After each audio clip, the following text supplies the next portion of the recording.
Allora, buongiorno e benvenuti a Valle Vecchia alla giornata finale del progetto Interreg Bidiversi Italia-Slovenia. È una giornata che è intesa per dare conto di come abbiamo investito queste risorse pubbliche al fine di dare indicazioni concrete e applicabili per gestire l'agricoltura in zone rete Natura 2000, al contempo preservando la biodiversità e creando un ambiente favorevole alle api. Questo era l'obiettivo finale del nostro progetto. Oggi abbiamo previsto di fare una giornata divisa in tre parti, addirittura una prima introduttiva sugli obiettivi del progetto e su cosa è stato fatto in linea di massima, un giro in campo per vedere gli strumenti che sono stati utilizzati e poi delle relazioni che danno conto di quello che è stato concretamente fatto e dei risultati ottenuti dal progetto. Una struttura di giornata che dovrebbe essere, speriamo, oltre che produttiva dal punto di vista tecnico, anche piacevole nel suo svolgimento.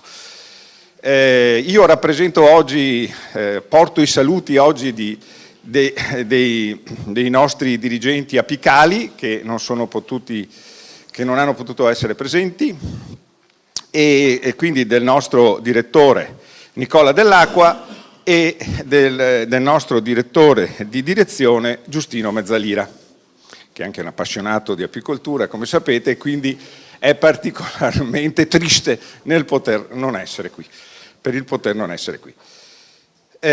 Allora, adesso la prima relazione introduttiva sarà di Silvano Cossalter, che ha coordinato il progetto, che è stato il project manager del progetto. Dopo questa introduzione di Silvano ci sarà il giro in carro che sarà fuori. Il carro ha 25 posti, quindi dobbiamo fare un esercizio di democrazia spinta. Allora pensavamo che i primi 25 di destinarli a chi si è iscritto per primo, una democrazia diretta piuttosto, e per gli altri 25 organizziamo di spostarci in macchina. Se qualcuno è piovuto purtroppo, tutti noi abbiamo pensato e ci siamo cervellati per fare dei percorsi per vedere tante cose che prevedevano fare gli stradoni. Purtroppo i pochi millimetri, sempre pochi, che sono arrivati, 3-4 millimetri, quindi pochi, però sono sufficienti purtroppo a bagnare la polvere che c'è sullo stradone e che rende estremamente scivoloso lo stradone stesso. E allora per motivi di sicurezza evitiamo di fare gli stradoni con tanta polvere sopra e quindi abbiamo modificato adesso il tour facendo solo stradoni inghiaiati sicuri. E quindi però vedrete cose interessanti in ogni caso e comunque vedrete le arnie elettroniche e quello che è stato gli strumenti che sono stati utilizzati per il progetto. Quindi adesso Silvano, il giro in tour, torneremo qui attorno alle 11 e poi facciamo tutto il resto. Perfetto. Coordinatore del progetto, a lei. Grazie. Grazie dottor Furlan per la presentazione. Io chiaramente non mi dilungo oltre, i saluti li ha già portati il dottor Furlan. Auguro comunque una buona giornata a tutti e ringrazio tutti per la presenza che vedo numerosa e spero appunto anch'io che alla fine della giornata ci possano essere delle soddisfazioni un po' per tutti e che si riesca a far capire cosa abbiamo fatto in questo progetto e quali possono essere soprattutto gli sviluppi futuri, perché chiaramente questo è un progetto che ha avuto una durata di circa 2 anni e mezzo, prolungata un po' per le questioni sanitarie che tutti conosciamo, e che però ha la prospettiva di essere propedeutico e utile per uno sviluppo e per un utilizzo futuro per quanti poi potranno fruire delle informazioni e dei risultati raccolti con questo progetto. Iniziamo dunque, progetto Bidiversity, vediamo un po' quali sono gli obiettivi di base del progetto. quindi la realizzazione di un sistema transfrontaliero innovativo per il monitoraggio e il miglioramento della biodiversità negli habitat di progetto. Ha già ricordato il dottor Furlan che parliamo di aree Natura 2000, già di per sé comunque aree tutelate e quant'altro. Poi la gestione sostenibile integrata degli ecosistemi, e qui poi vedremo quali azioni abbiamo messo in cantiere a livello dei partner e delle varie aree di progetto. Ricordo che a questo proposito al progetto hanno partecipato noi come capofila, quindi Veneto Agricoltura come capofila, il Polo Tecnologico dell'Alto Adriatico di Pordenone, l'Università di Udine, la Facoltà di Agraria di Udine, il BSC di Crani, che è un ente di supporto e di promozione e di formazione nell'area di Lubiana, a nord di Lubiana, e l'Università di Lubiana, che attualmente è rappresentata dal professor Bosic. E inoltre, ultimo obiettivo, la trasferibilità dei protocolli, quindi quello che noi e dei modelli di gestione, quello che noi proviamo qui, in realtà intendiamo poi anche proporlo, lo stiamo già facendo già da diversi anni noi come Veneto Agricoltura, intendiamo proporlo e valorizzarlo anche all'esterno della nostra area. Chiaramente un progetto consta anche di azioni. E cosa abbiamo fatto noi, cosa abbiamo pensato e poi realizzato? Una serie di azioni comuni a tutti i partner, diciamo come impostazione, ma poi nello sviluppo chiaramente ogni partner ha delle caratteristiche diverse a livello territoriale, e quindi sono state poi impostate delle azioni con delle caratteristiche diverse. Ricordo semplicemente che, per esempio, noi abbiamo come l'area di Valle Vecchia di studio, è un'area particolare, soggetta a diversi vincoli, ed è un'area nella quale comunque insistono delle attività che sono quelle classiche della pianura padana, quindi colture cerealicole e quant'altro, mentre in altre aree si sono privilegiate delle aree più naturali, più prative e quant'altro, e quindi ci sono stati degli aggiustamenti dei protocolli in funzione delle aree di progetto.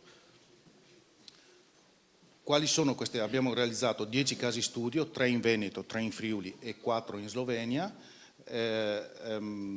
che praticamente prevedevano dei protocolli congiunti tra i vari partner che erano inerenti al monitoraggio dello stato di salute delle aree mediante gli impollinatori, mediante sistemi innovativi di raccolta, gestione e diffusione dei dati. Qui parliamo già di armi elettronica e bollettini apistici, e l'app che vedremo successivamente.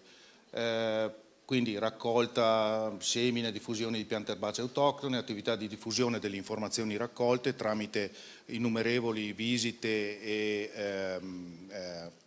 contatti con apicoltori e iniziative di promozione e di comunicazione. Le aree studio erano 10, però le abbiamo suddivise per ogni partner in 3 filoni principali. Un'area studio che abbiamo chiamato agricoltura sostenibile, dove in teoria l'agricoltura si coniuga già con le esigenze ambientali, o dove cerchiamo di farla coniugare il più possibile con le esigenze ambientali.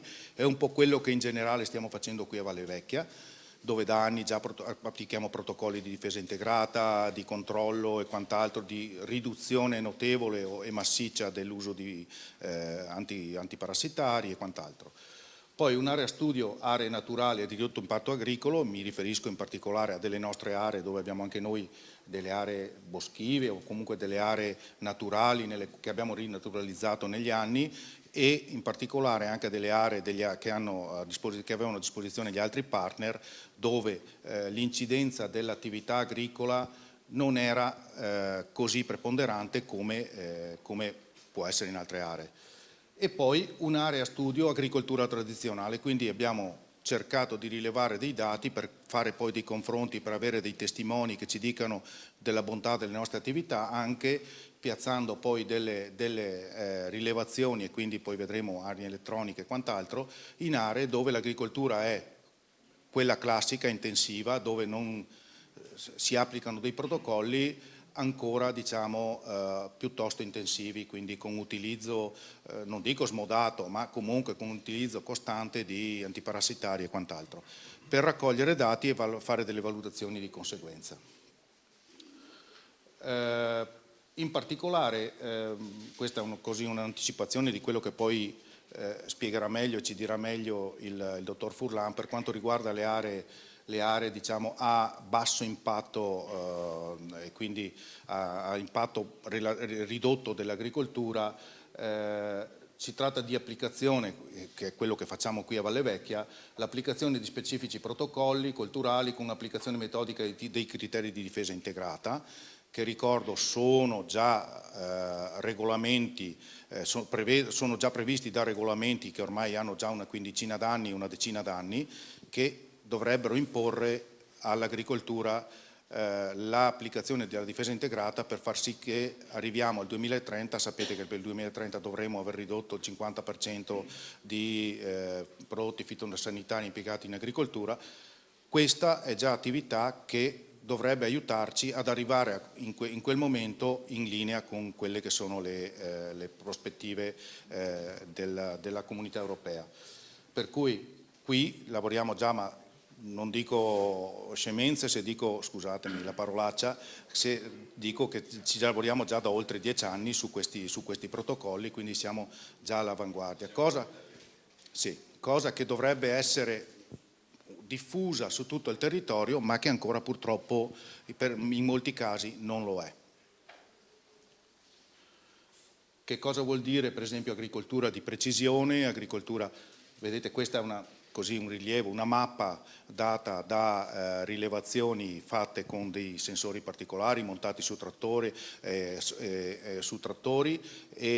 catastali aggiunte poi a mappe tecniche e quant'altro, nelle quali riusciamo a stabilire per ogni nostro appezzamento le esigenze di questa tipologia di terreno in fatto di fattori produttivi, in questo caso concimi, diserbi, trattamenti fitosanitari.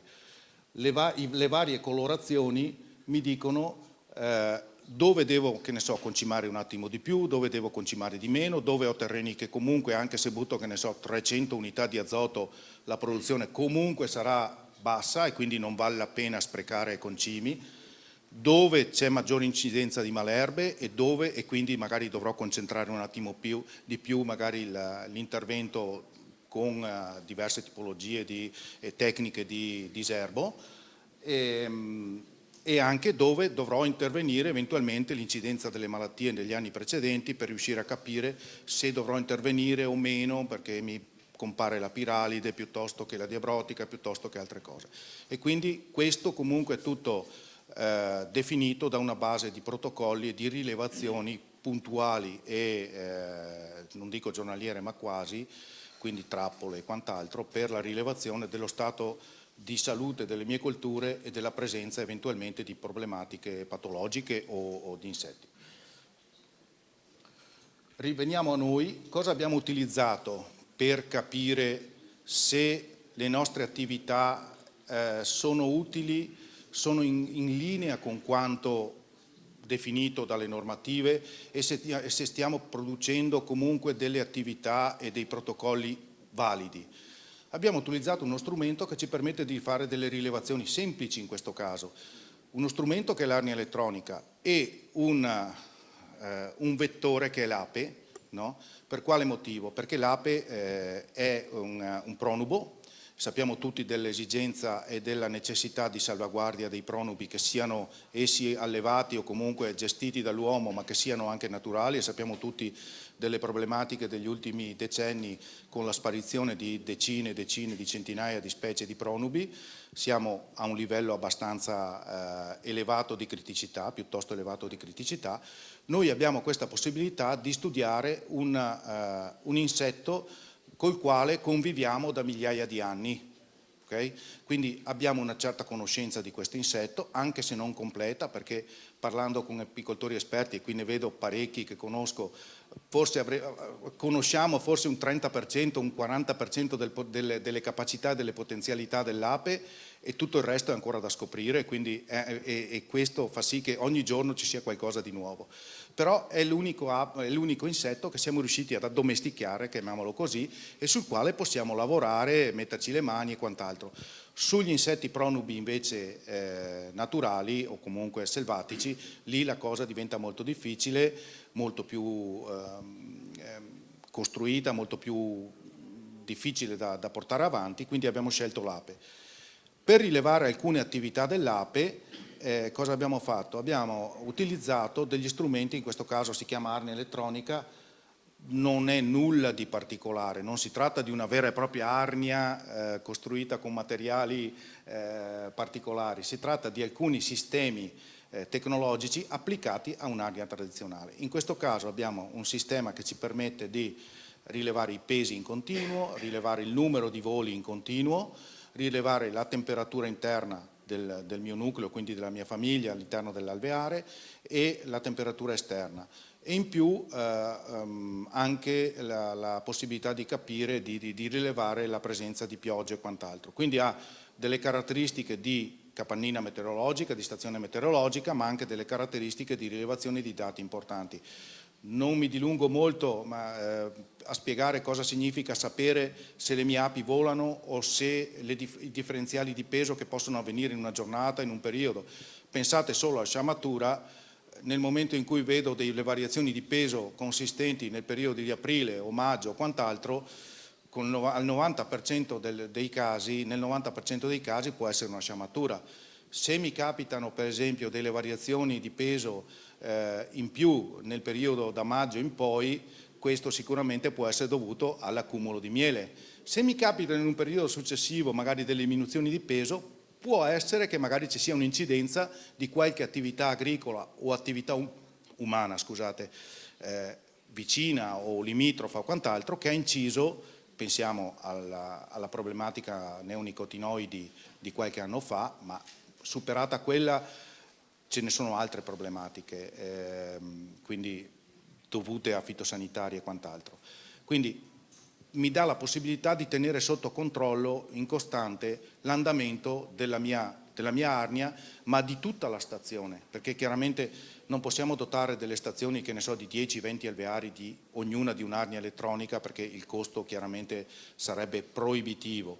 Però un buon apicoltore sa capire quale delle arnie della sua postazione, fatta di 10, 15, 20, 30, quant'è, ha le caratteristiche per essere nella media di tutte le arnie. Quindi la postazione elettronica andrà inserita in quell'arnia che mi rappresenta.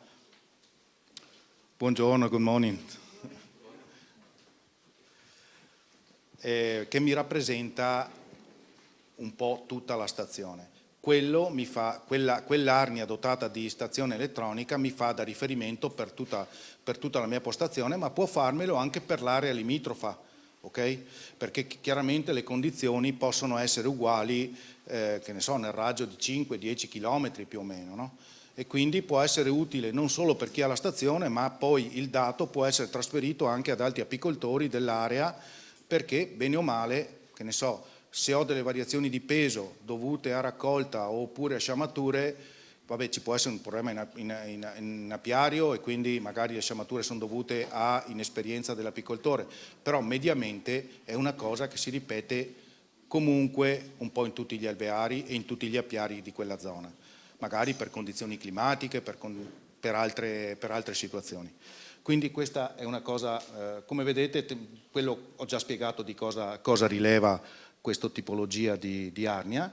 La vediamo più nello specifico, come è composta. Abbiamo due tipologie di arnie che utilizziamo, un'arnia che ci è stata fornita dai nostri partner sloveni, che è quella che abbiamo visto prima, vedete in questo caso, scusatemi se mi avvicino, non vorrei impallare poi le riprese, comunque questa è dotata di contavoli, di un trasmettitore, di una bilancia sotto, ok? E dentro ci sono dei sensori che rilevano temperatura interna ed esterna. Lo stesso dicasi per questa tipologia di arnia, che invece è di produzione italiana, di realizzazione italiana, che noi già utilizziamo da diversi anni, e poi vi spiego anche il perché.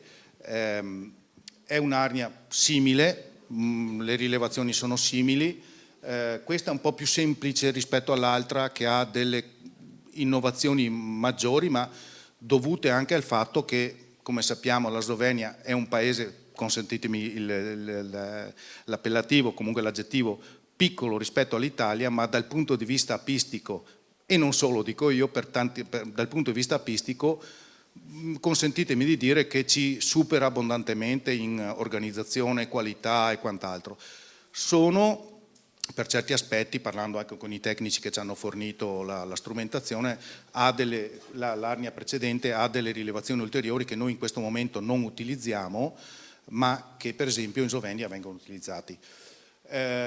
Semplicemente un pannellino solare che mi dà l'alimentazione, un contavoli, una bilancia, e dentro c'è una sonda che mi consente di capire la temperatura interna.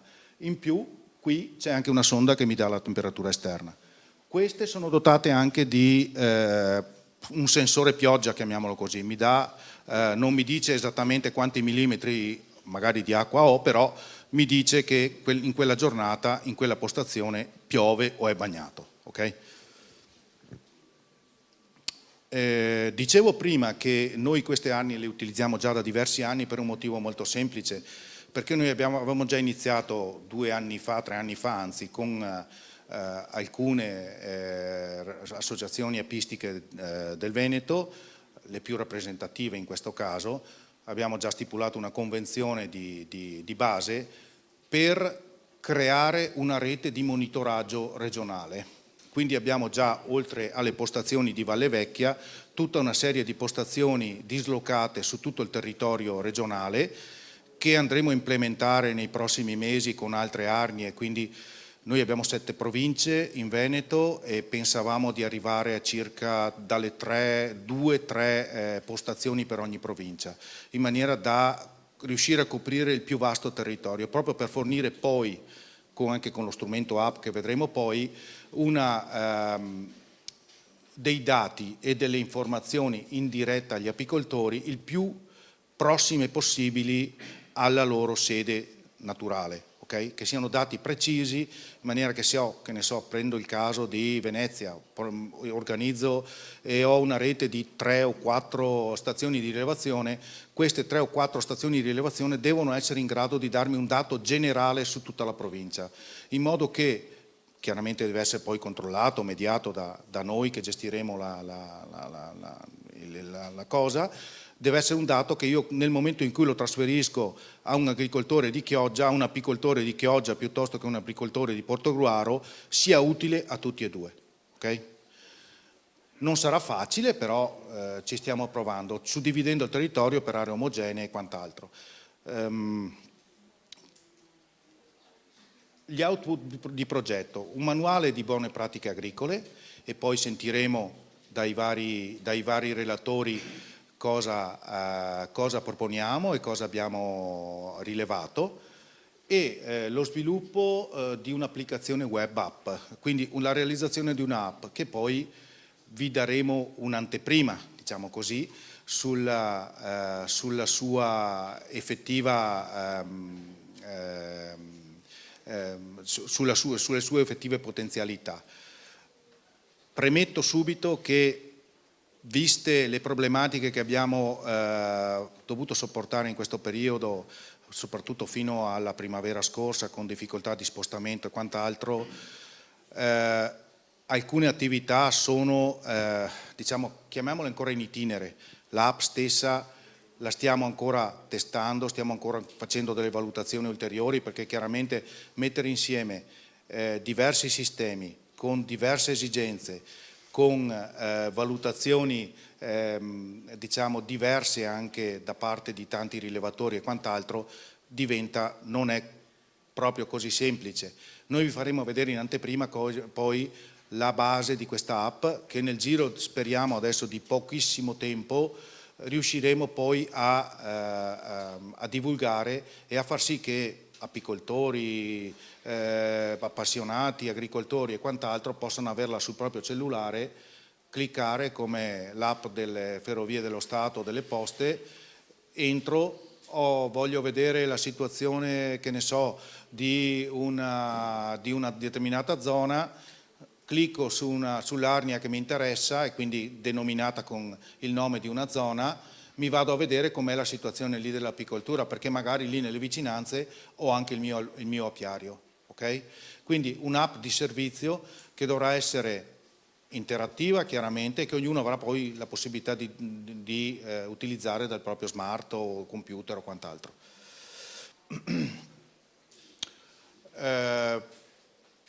Lo sviluppo di un'app chiaramente cosa conterrà l'app? Conterrà dati rilevati dalle arnie elettroniche, come abbiamo detto prima, che sono dati essenziali, che già mi danno un'idea dello stato di salute o della situazione dei miei alveari, ma poi rileveremo anche altri dati.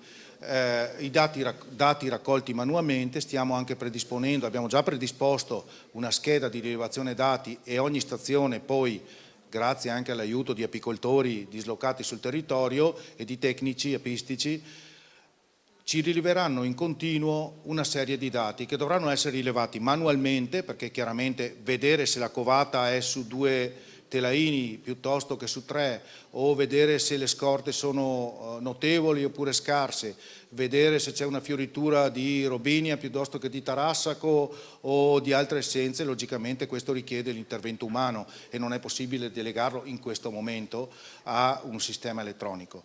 Per cui tutti questi dati, come vedete raccolta dati, per esempio le fioriture, la qualità e la quantità della covata, le sciamature, la presenza di varroa, qualità e quantità delle scorte, ma ce ne sono altri dati che poi rileveremo, verranno tutti poi inseriti nell'app e ognuno potrà vedere, che ne so, ti arriva un alert sull'app che ti dice attento, guarda che abbiamo la previsione che nel giro di qualche giorno la robinia è in piena fioritura nell'area di, ok? Per cui tutti quelli interessati di quell'area sanno che o hanno posto i melari oppure devono affrettarsi, insomma, ecco, questo solo per fare un esempio. Oppure attenzione, viste magari le condizioni climatiche, abbiamo rilevato in diverse stazioni una qualità delle scorte non sufficiente. Attenzione, l'alert vi dirà attenzione, magari controllate meglio le vostre stazioni e magari provvedete all'alimentazione delle api, come purtroppo sta succedendo negli ultimi anni, che ci ritroviamo il mese di agosto a dover alimentare le nostre famiglie perché non sanno dove andare a trovare del cibo, purtroppo, o come l'anno scorso che le abbiamo alimentate fino a fine giugno perché non c'era nulla per loro di commestibile. Purtroppo non mangiano carne, raccolgono nettare, si cibano di questo e chiaramente se non ce n'è, se le piante non ne producono perché non fioriscono o quant'altro, questo è un dilemma. Quindi cercare di anticipare un po' i tempi, cercare di dare informazioni precise e anche, come si può dire, utili agli apicoltori ma anche agli agricoltori. Diciamo, noi vediamo anche poi alcuni dati che raccoglieremo, per esempio sulla mortalità delle api. Attenzione, in alcune aree abbiamo notato, che ne so, della mortalità, magari poi questo dovrà essere corroborato o comunque anche circondato da una serie di dati più precisi, tipo analisi di situazioni e cose del genere, comunque magari rileviamo una certa mortalità, mi riferisco per esempio alle aree frutticole, alle aree viticole, in determinati momenti, no? Noi abbiamo già osservato che ci sono degli abbassamenti o comunque delle perdite di api consistenti. Allora, dal punto di vista nostro la correlazione c'è già, però è chiaro che poi per dare una correlazione effettiva a un trattamento contro lo Scaphoideus, mi viene in mente una cosa sulle viti, no? Bisognerà che comunque facciamo delle rilevazioni per cui magari intervieni, fai dei prelievi di api, di pollini e quant'altro e vedi eventualmente la situazione. Questo può essere utile anche per gli agricoltori perché nel momento in cui si accorgono che hanno fatto un trattamento errato, insomma speriamo che questi si correggano e magari la volta successiva stiano un po' più attenti. Ecco. Questo è un po' il concetto in questo momento, detto con parole molto tranquille. Ecco. per cui questo è un po' il coso. I risultati, quello che si può affermare con certezza è che l'applicazione corretta di pratiche agricole sostenibili, ma era già, diciamo, sottinteso. Noi comunque abbiamo voluto avere una certezza proprio di pratiche agricole sostenibili, quali la difesa integrata, l'agricoltura di precisione in particolare, e questo è riferito soprattutto a noi che abbiamo gli ambienti un po' più difficili, con presenza di colture specializzate e quant'altro. Magari in altri ambienti dove sono più naturali e quant'altro l'incidenza è minore. Hanno un impatto pressoché azzerato nei confronti della biodiversità e delle api. Questa è un'area particolare anche negli ultimi anni, adesso io non sono un naturalista e quant'altro, però posso dire con certezza dai dati dei nostri colleghi che hanno fatto rilevazioni che da quando è iniziata la fase di rinaturalizzazione di Valle Vecchia, che ricordo sono circa 1000 ettari, tutta l'isola, che io chiamo un'isola perché è circondata da canali, attualmente ce ne sono rimasti circa 400 di coltivati, gli altri sono tutti rinaturalizzati con siepi, con alberature, con boschi, con bacini salati piuttosto che anche bacini di acqua dolce. Abbiamo potuto tranquillamente constatare una rivitalizzazione dell'azienda con la ricomparsa, il ritorno di specie non solo di insetti ma anche in particolare di uccelli, anfibi e quant'altro che da anni, da decenni non si vedevano nei nostri areali. Se qualcuno ha occasione gli consiglio di fare un giretto tra fine di novembre, dicembre, gennaio, vedere i nostri campi come sono pascolati, noi diciamo, dalle oche selvatiche. Quest'anno mi pare, non vorrei dire numeri errati, ma io ho fatto un conteggio quelle volte che sono venuto, ne ho contate più di 2000 che pascolavano sui nostri terreni, messi in condizione di ricevere le api, perché le oche, in questo caso le oche sono tipo degli aeroplani, hanno bisogno di spazio per atterrare e per decollare, quindi dove trovano spazi verdi soprattutto, e quindi noi riserviamo delle aree lunghe, ampie a frumento tutti gli inverni proprio per favorire l'arrivo delle oche e lo svernamento delle oche. Motivo in più anche per dire che per esempio noi abbiamo notato che le oche in teoria dovrebbero arrivare qui a svernare e poi ripartire per la Siberia per andare a riprodursi. Qui abbiamo notato che si riproducono anche. Abbiamo trovato diversi esemplari con l'occhetta piccolina in primavera, quindi è un segno di qualità dell'ambiente non indifferente. Esempio, e qui chiudo. Quindi dove si applicano l'agricoltura può convivere, le attività umane possono convivere con l'ambiente, possono convivere con l'apicoltura in particolare, senza creare quel disturbo che purtroppo del quale in questi anni non ci siamo resi conto o comunque marginalmente.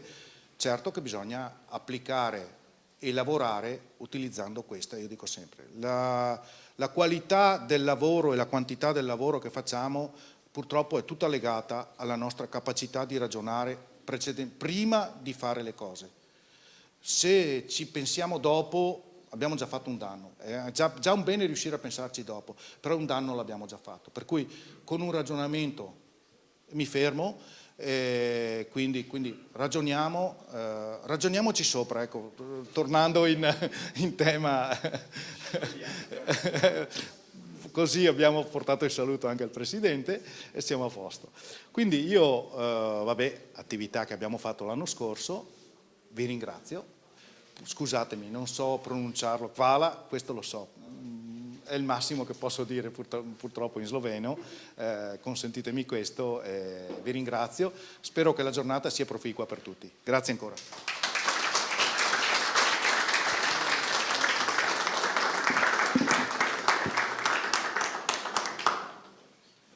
Allora, adesso facciamo la gita premio. Esatto. Se forse ancora non ce la siamo guadagnata, però dovrete sentire dopo con le altre. Sì, allora adesso facciamo la gita premio che ci guadagneremo dopo nell'ascoltare le 4 relazioni e abbiamo fatto una modifica. Voi avete già un percorso nella cartellina che abbiamo dovuto modificare per motivi di sicurezza togliendo gli stradoni in terra. abbiamo lasciato quelli inghiaiati. Per vedere il silphium che è previsto nel percorso, che è una delle cose che sono state inserite come ci ha spiegato Silvano, faremo una passeggiatina, ma che fa bene a salute, quindi possiamo accettarla, penso. E oggi la temperatura è anche migliore. Bene, allora adesso abbiamo il carro. Evitiamo gli assalti alla diligenza. Abbiamo deciso di essere autoritari. Democraticamente decideremo. No, cerchiamo di. Se qualcuno ha la macchina vicina qui e fosse gentile da metterla a disposizione per andare, perfetto. Riusciamo a fare tutto su strade su cui le macchine possono per andare tranquillamente.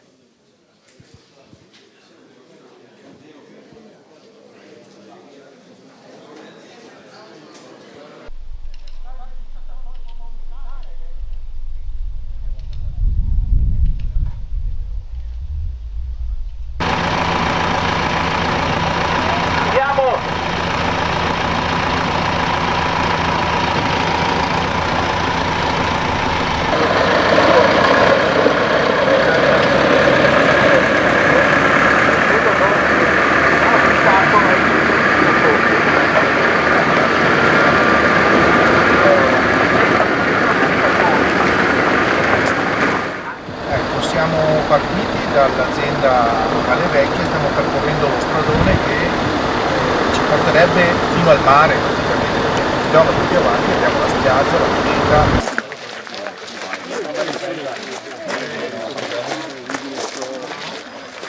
Capito i miei 100 metri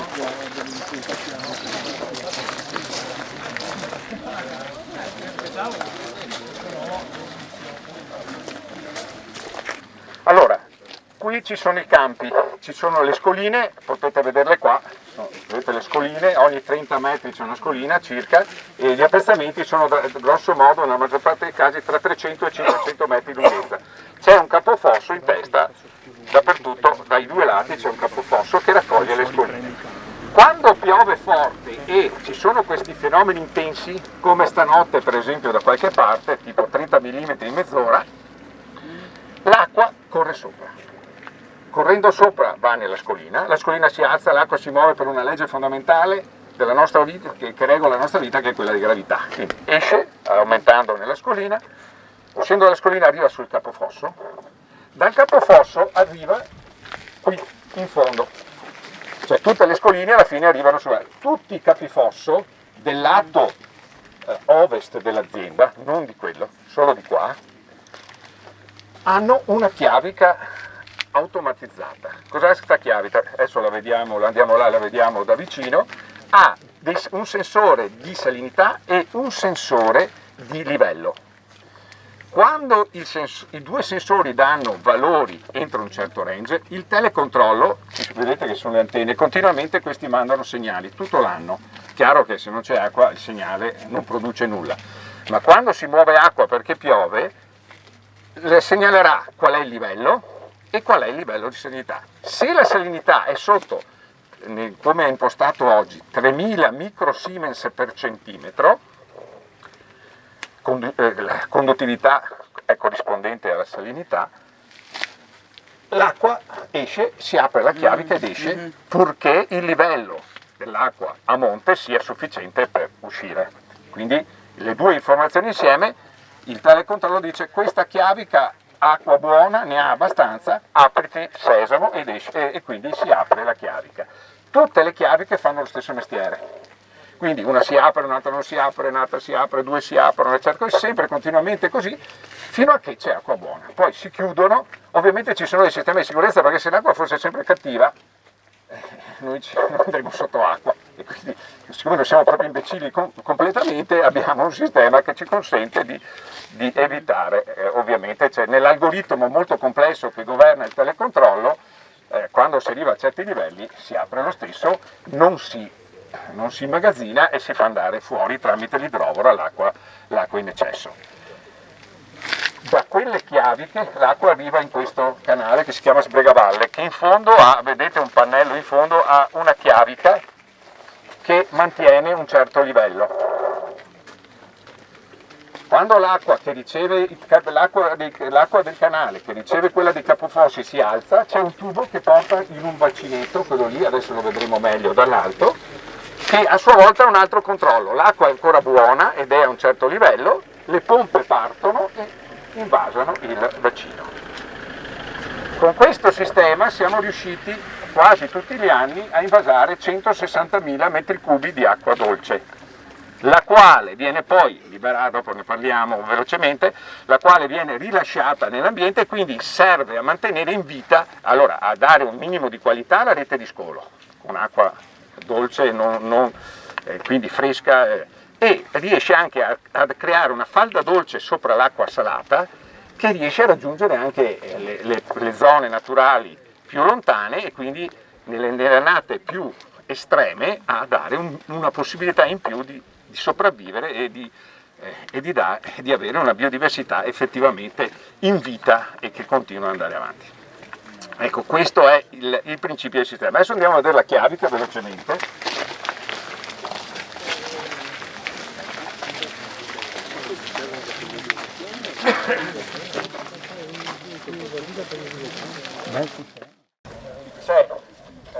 Questa ha l'energia elettrica perché c'è il cavo principale qua vicino. Tutte le altre hanno i pannelli fotovoltaici.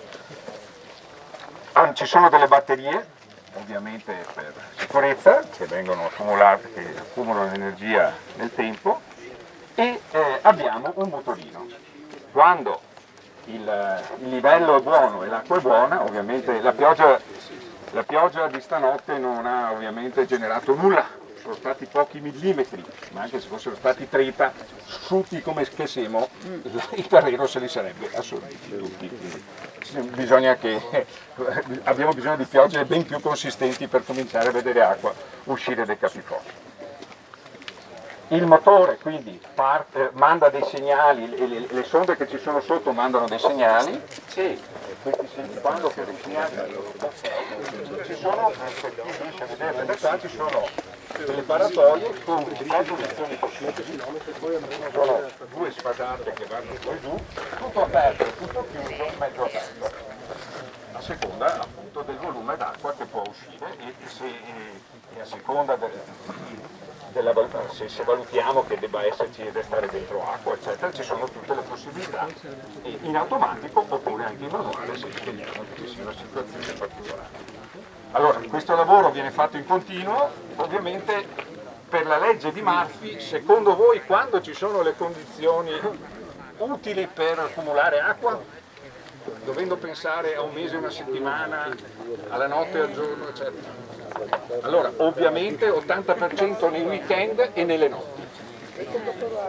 Quindi se avessimo dovuto fare lo stesso lavoro manualmente sarebbe stato molto impegnativo, pericoloso anche perché non avremmo condizioni di luce buone. E terzo, l'uomo non riuscirebbe a farlo con l'efficacia che un sistema automatico ha. Quindi in questo caso non è tanto sostituire l'uomo, ma riuscire a fare un lavoro con efficacia e sicurezza. Allora, immaginate che questo, vedete purtroppo gli stradoni sono così e quindi abbiamo deciso di non andare dentro, perdonateci, ma meglio restare qua e non finire dentro. Adesso andiamo a vedere il percorso dell'acqua, ci spostiamo da quest'altra parte. Io dico però.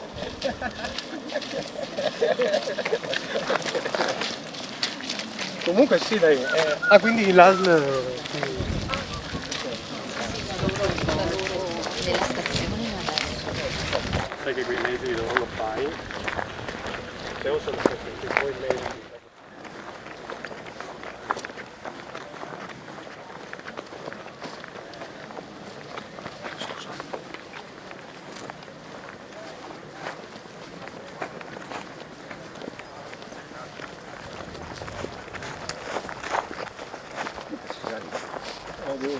Perché sennò ho la gamba fa male. Fate uno stiramento.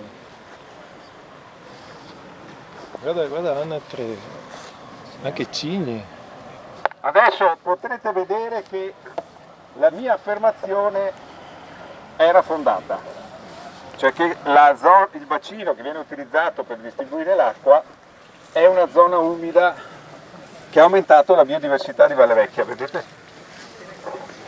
Che pur in questo orario, voi, se venite presto la mattina fate fatica a vedere l'acqua, se è pieno, o anche la sera tardi loro. Ecco, allora adesso vi faccio capire come funziona adesso, velocemente. Le faccio una domanda. Posso fare una domanda? Relativamente alla zona, con l'aumento, la riduzione della biodiversità, Ci sono le zanzare che si adattano a tutti i livelli di vita. Quello no. Magari buttare dentro i pesci è più efficace per il giorno. no, va bene. La biodiversità. La biodiversità che qui ha. Perfetto. Di fronte al bacino che abbiamo detto ha una valenza tecnica, nel senso che invasa l'acqua e ci consente poi di fare irrigazione e di distribuire acqua buona a tutto il territorio di Rete Natura 2000 Di 600 ettari. dei 600 ettari. E come viene invasato? Allora abbiamo visto che l'acqua arriva una quota, finché è buona, dentro dai capifossi dentro questo bacino che vedete qua, di fronte a voi o alle vostre spalle o guardando verso sud, questo. Il bacino riceve l'acqua attraverso quel tubo che vedete. Lo so che ho sbagliato. Ma adesso, dopo ne parliamo.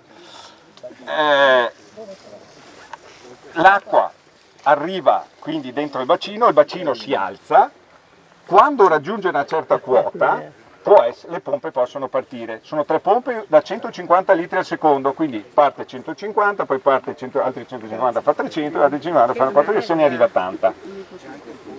Quando partono? Quando il sistema con un altro sensore dice sì, l'acqua è sotto la soglia che abbiamo indicato e è una quota tale che le pompe possono lavorare. A quel punto parte e l'acqua entra in bacino. Si è capito come funziona? Questo continuamente. A un certo punto il bacino si riempie, se arriva ancora acqua noi cerchiamo di tenerla dentro comunque il capifosso, anche se non ne abbiamo più bisogno di qua, per fare il lavaggio, cioè più acqua noi buona di pioggia riusciamo a tenere dentro, l'acqua entra nei terreni dal capifosso, crea una faggia dolce sopra l'acqua salata e anche nel suo movimento verso l'interno porta via sali e quindi tende a migliorare i terreni. Poi quando si raggiungono certi livelli si apre e si fa andare fuori. L'inverso, da maggio in poi, diciamo, grosso modo, l'acqua viene utilizzata per 2 funzioni fondamentali. La prima è quella dell'irrigazione e qui c'è un tubo sotto da 350 mm, 1800 metri di tubazione con degli idranti lungo il percorso, poi ne vediamo, ve li facciamo vedere lungo il percorso, su cui ci attacchiamo con la life flat. La life flat poi, dalla life flat poi partono delle manichette e delle ali gocciolanti e facciamo la microirrigazione. Noi non possiamo fare nulla di diverso che non la microirrigazione, forme di microirrigazione. Perché? Per un motivo molto semplice che immagino abbiate già intuito tutti, se distribuissi l'acqua a pioggia, cosa succederebbe secondo voi? Che a me tocca scampare subito in Australia, immediatamente entro pochi secondi, perché vuol dire aver distrutto tutte le culture in quel momento. Quindi ovviamente lo facciamo. La microirrigazione consente di irrigare anche con acqua con un certo livello di salinità, purché ci sia continuità di distribuzione dell'acqua. Bisogna stare attenti a non lasciare asciugare troppo, ma abbiamo usato anche acqua 4.000-4.500 microsiemeni per centimetro con buoni risultati produttivi. Quindi se si gestisce bene l'acqua, anche se non è perfetta, si riesce ad avere un buon risultato. Poi quest'acqua, come vi dicevo, il più possibile viene utilizzata per creare una falda dolce sopra l'acqua salata e cercare quindi di dare un beneficio oltre alla tutta la rete di scolo, anche alle zone più lontane dove le piante riescono a trovare dell'acqua dolce, non solo acqua salata del mare, perché sotto noi abbiamo il mare. Qui ci sono ancora i canali lagonari sotto, il mare quando si alza li alimenta e quindi abbiamo una tendenza. Quella parte dell'azienda è 2,5-3 metri sotto il medio mare, quindi voi capite che per i principi dei vasi comunicanti la spinta è grossa e quindi il territorio è certamente sotto una forte pressione derivante dall'acqua salata che la circonda e che è presente sotto come falda. Allora, questo in grandi linee è il meccanismo dietro l'accumulo dell'acqua dolce ed era un progetto europeo, un LIFE, premiato come Best LIFE nel 2016-2017, che insomma è stato realizzato in circa 3 anni. E poi è diventato, la cosa bella, che questo progetto ha lasciato delle strutture che sono ordinariamente utilizzate dall'azienda, quindi sono diventate componente dell'attività ordinaria dell'azienda, non solo ordinaria perché continuiamo a fare prove ovviamente. L'anno scorso c'è stata la giornata della microirrigazione di precisione qui a Valle Vecchia, in luglio, l'8 luglio se non ricordo male la data, e sono state dimostrate tutte le tecniche oggi più avanzate per fare microirrigazione nel modo più avanzato e razionale possibile. Ed è stata utilizzata ovviamente l'acqua del bacino che è stata accumulata in questo modo. Bon, io mi fermo anche perché abbiamo poco tempo, se ci sono domande che possiamo risolvere da qui. L'acqua si alza qua, allora il bacino è ormai verso livelli molto bassi perché è stato utilizzato ovviamente. E quando lo vedete, quando è pieno si arriva a circa 30-40 cm da questa porta qui, perché c'è un punto più basso lì, quindi c'è un sistema di sicurezza ovviamente anche qui. Bene, torniamo sul carro e alle macchine e adesso ci spostiamo a vedere il Silfi.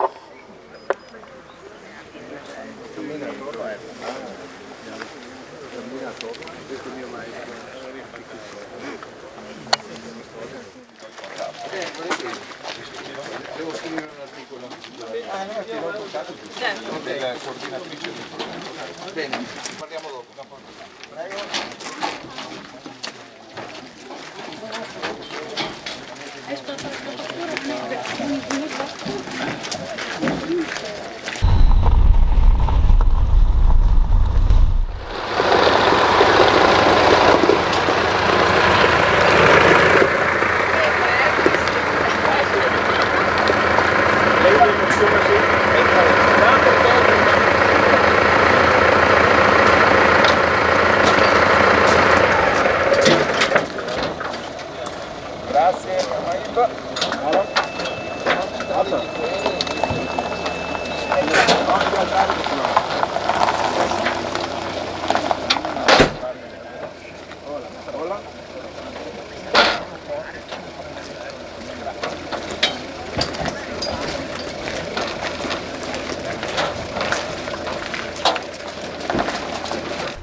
Allora, tutti i reparti sono monitorati con questa trappola che è un brevetto nostro tra l'altro, si chiama trappola Yachtfloor F, è una trappola che per catturare gli adulti di elateri.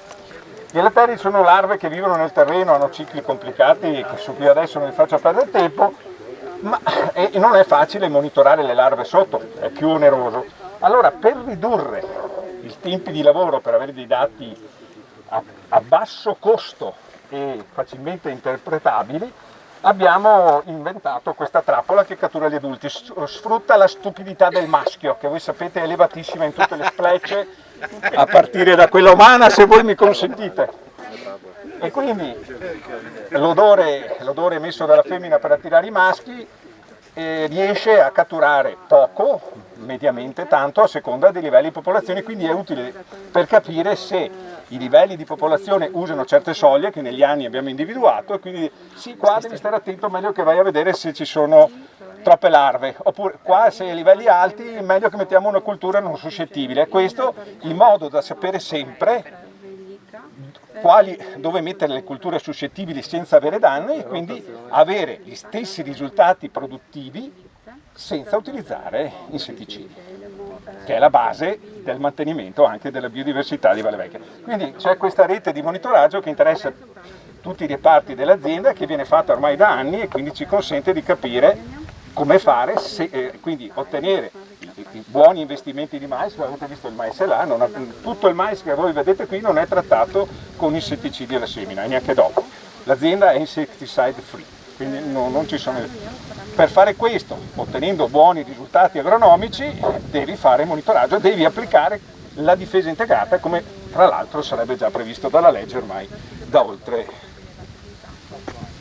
Ma diciamo la direttiva del 2000 e del 2009, l'obbligatorietà vera e propria è dal gennaio 2014, diciamo sicuramente da oltre 5 anni, ma in realtà quindi 2014, fatti i conti, siamo al 2022, sono 8 anni ormai sono passati. Andiamo. Ma che rese avete? Che rese sono?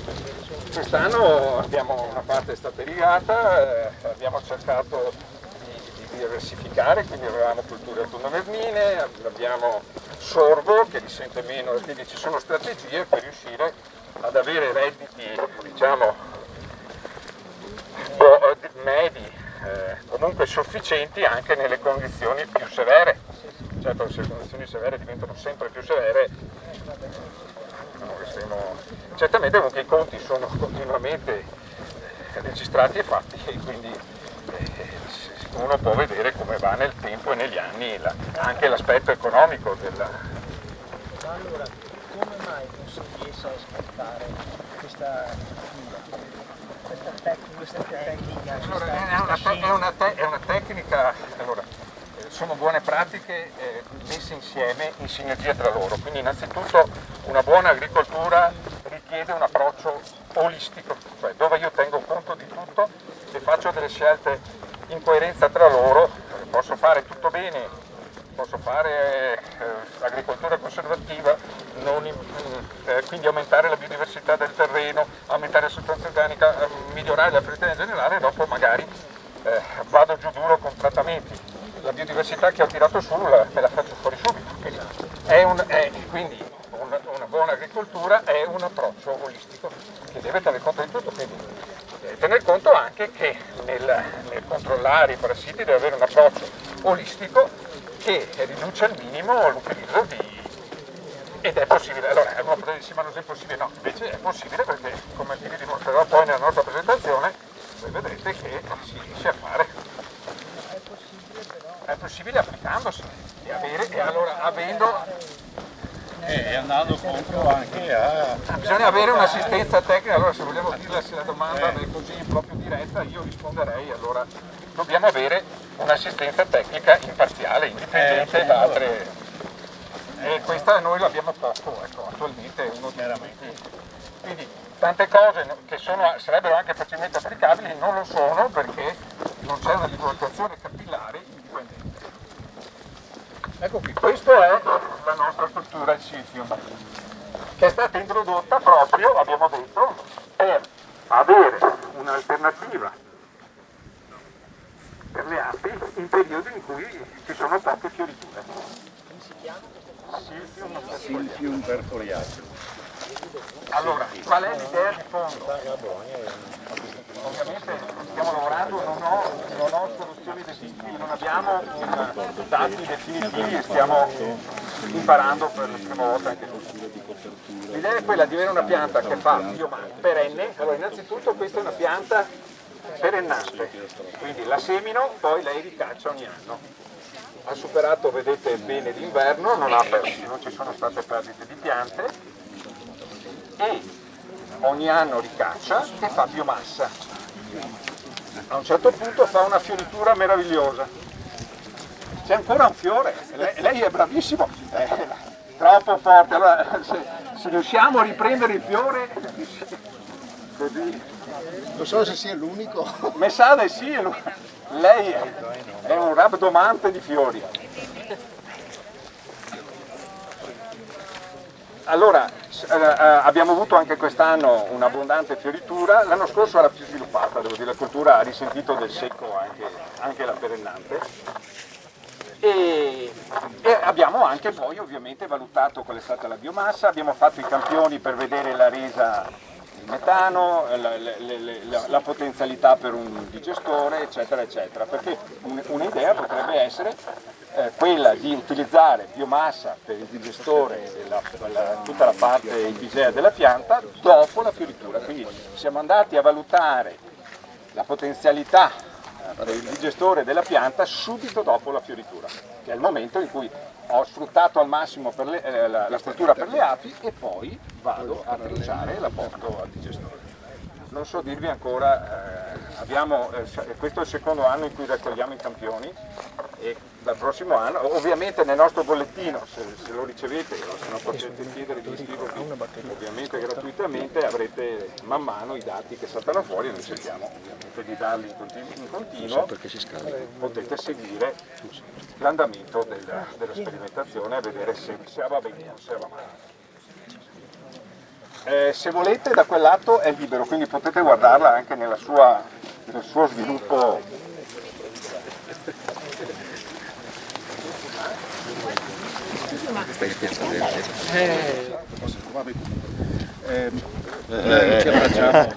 Non pensate male di noi. L'anno scorso con la stagione l'anno scorso con la stagione piuttosto difficoltosa nella primavera, quindi con un ritardo di emergenza e anche di fioritura, siamo andati a luglio, quindi tutto il mese di luglio è durata la fioritura. Quest'anno è stata un po' anticipata verso la fine di giugno, comunque è durata circa un mese, verso la fine di luglio si è fermata. Bisogna dire una cosa, che rispetto all'anno scorso quest'anno le condizioni climatiche estremamente secche non hanno consentito uno sviluppo diciamo corretto, la taglia è rimasta molto più compatta rispetto all'anno scorso. No, probabilmente ha la caratteristica questo di avere una radice fitonante che va comunque molto in profondità. Il problema è che in teoria in terreni buoni questa pianta non dovrebbe soffrire la mancanza di acqua. Il problema è che qui va a pescare acqua salata. A un certo punto qua trova sorpresa. Non piacevole sorpresa. No. Quindi ovviamente lei deve lavorare su uno strato inferiore. Scusi, si semina o si pianta? Si semina. È stata una semina molto difficile perché è un seme molto piccolo, molto leggero e abbiamo fatto 3 giornate di taratura sul banco per cercare di trovare la soluzione per seminare. Poi abbiamo seminato allora questo ettaro qua siamo stati mezza giornata. E ora siamo. Bisogna imparare, dopo imparare se stare manco. Esatto. Voi vedete e sentite anche la leggerezza del seme, quindi seminare con una seminatrice di precisione non è facile. Non è poi così piccolo. Ce ne sono di più piccoli, se diciamo seme di cozza se è più piccolo, ma prova a sentire la leggerezza però. Uno deve attaccarlo su un disco con... Per quanto riguarda invece le caratteristiche apistiche del silphium, qui stiamo ancora facendo delle valutazioni profonde, approfondite, perché in altri areali, parlo di Polonia, parlo di Germania dove è molto sviluppato, ha dato delle ottime rese e anche i dati ufficiali che si possono trovare su internet o su quant'altro ci dicono che dà delle rese notevoli, parliamo anche di 300-400 kg di miele a ettaro. Il problema è che le nostre condizioni ambientali sono completamente diverse rispetto al nord Europa e questo fa sì che non abbiamo notato quel interesse che ci aspettavamo da parte delle api. In teoria quando questo è fiorito tu vedi una macchia gialla un po' come il colza, no? Però notando anche visivamente, passando per il campo e vedendo, in quel momento tu non vedi quel brulicare di api che dovrebbe esserci. Quindi non capiamo se sono delle stagioni che non sono proprio consone e ottimali, la mancanza magari di piovosità, di umidità o quant'altro che fa sì che non sia in questo momento ancora ottimalmente, chiamiamo così, appetito da vedere. Se avete presente i tigli in fioritura, da distante si sente io mi aspettavo di sentire la stessa cosa qua e ho visto le api. Noi la lavanda per esempio in un campo di lavoro le sentiamo. Questo sul meraviglioso Sul tarassaco per esempio. che non parliamo in luglio. Sì, ok. Bene, adesso per mantenere un po' i tempi, siamo già fuori, andiamo a vedere l'arnia elettronica.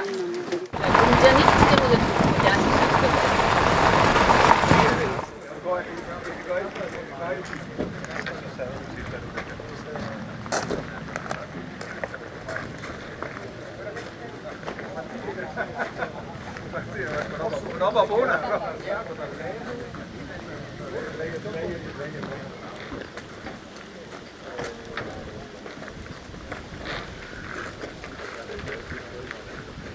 Sì, Alberto.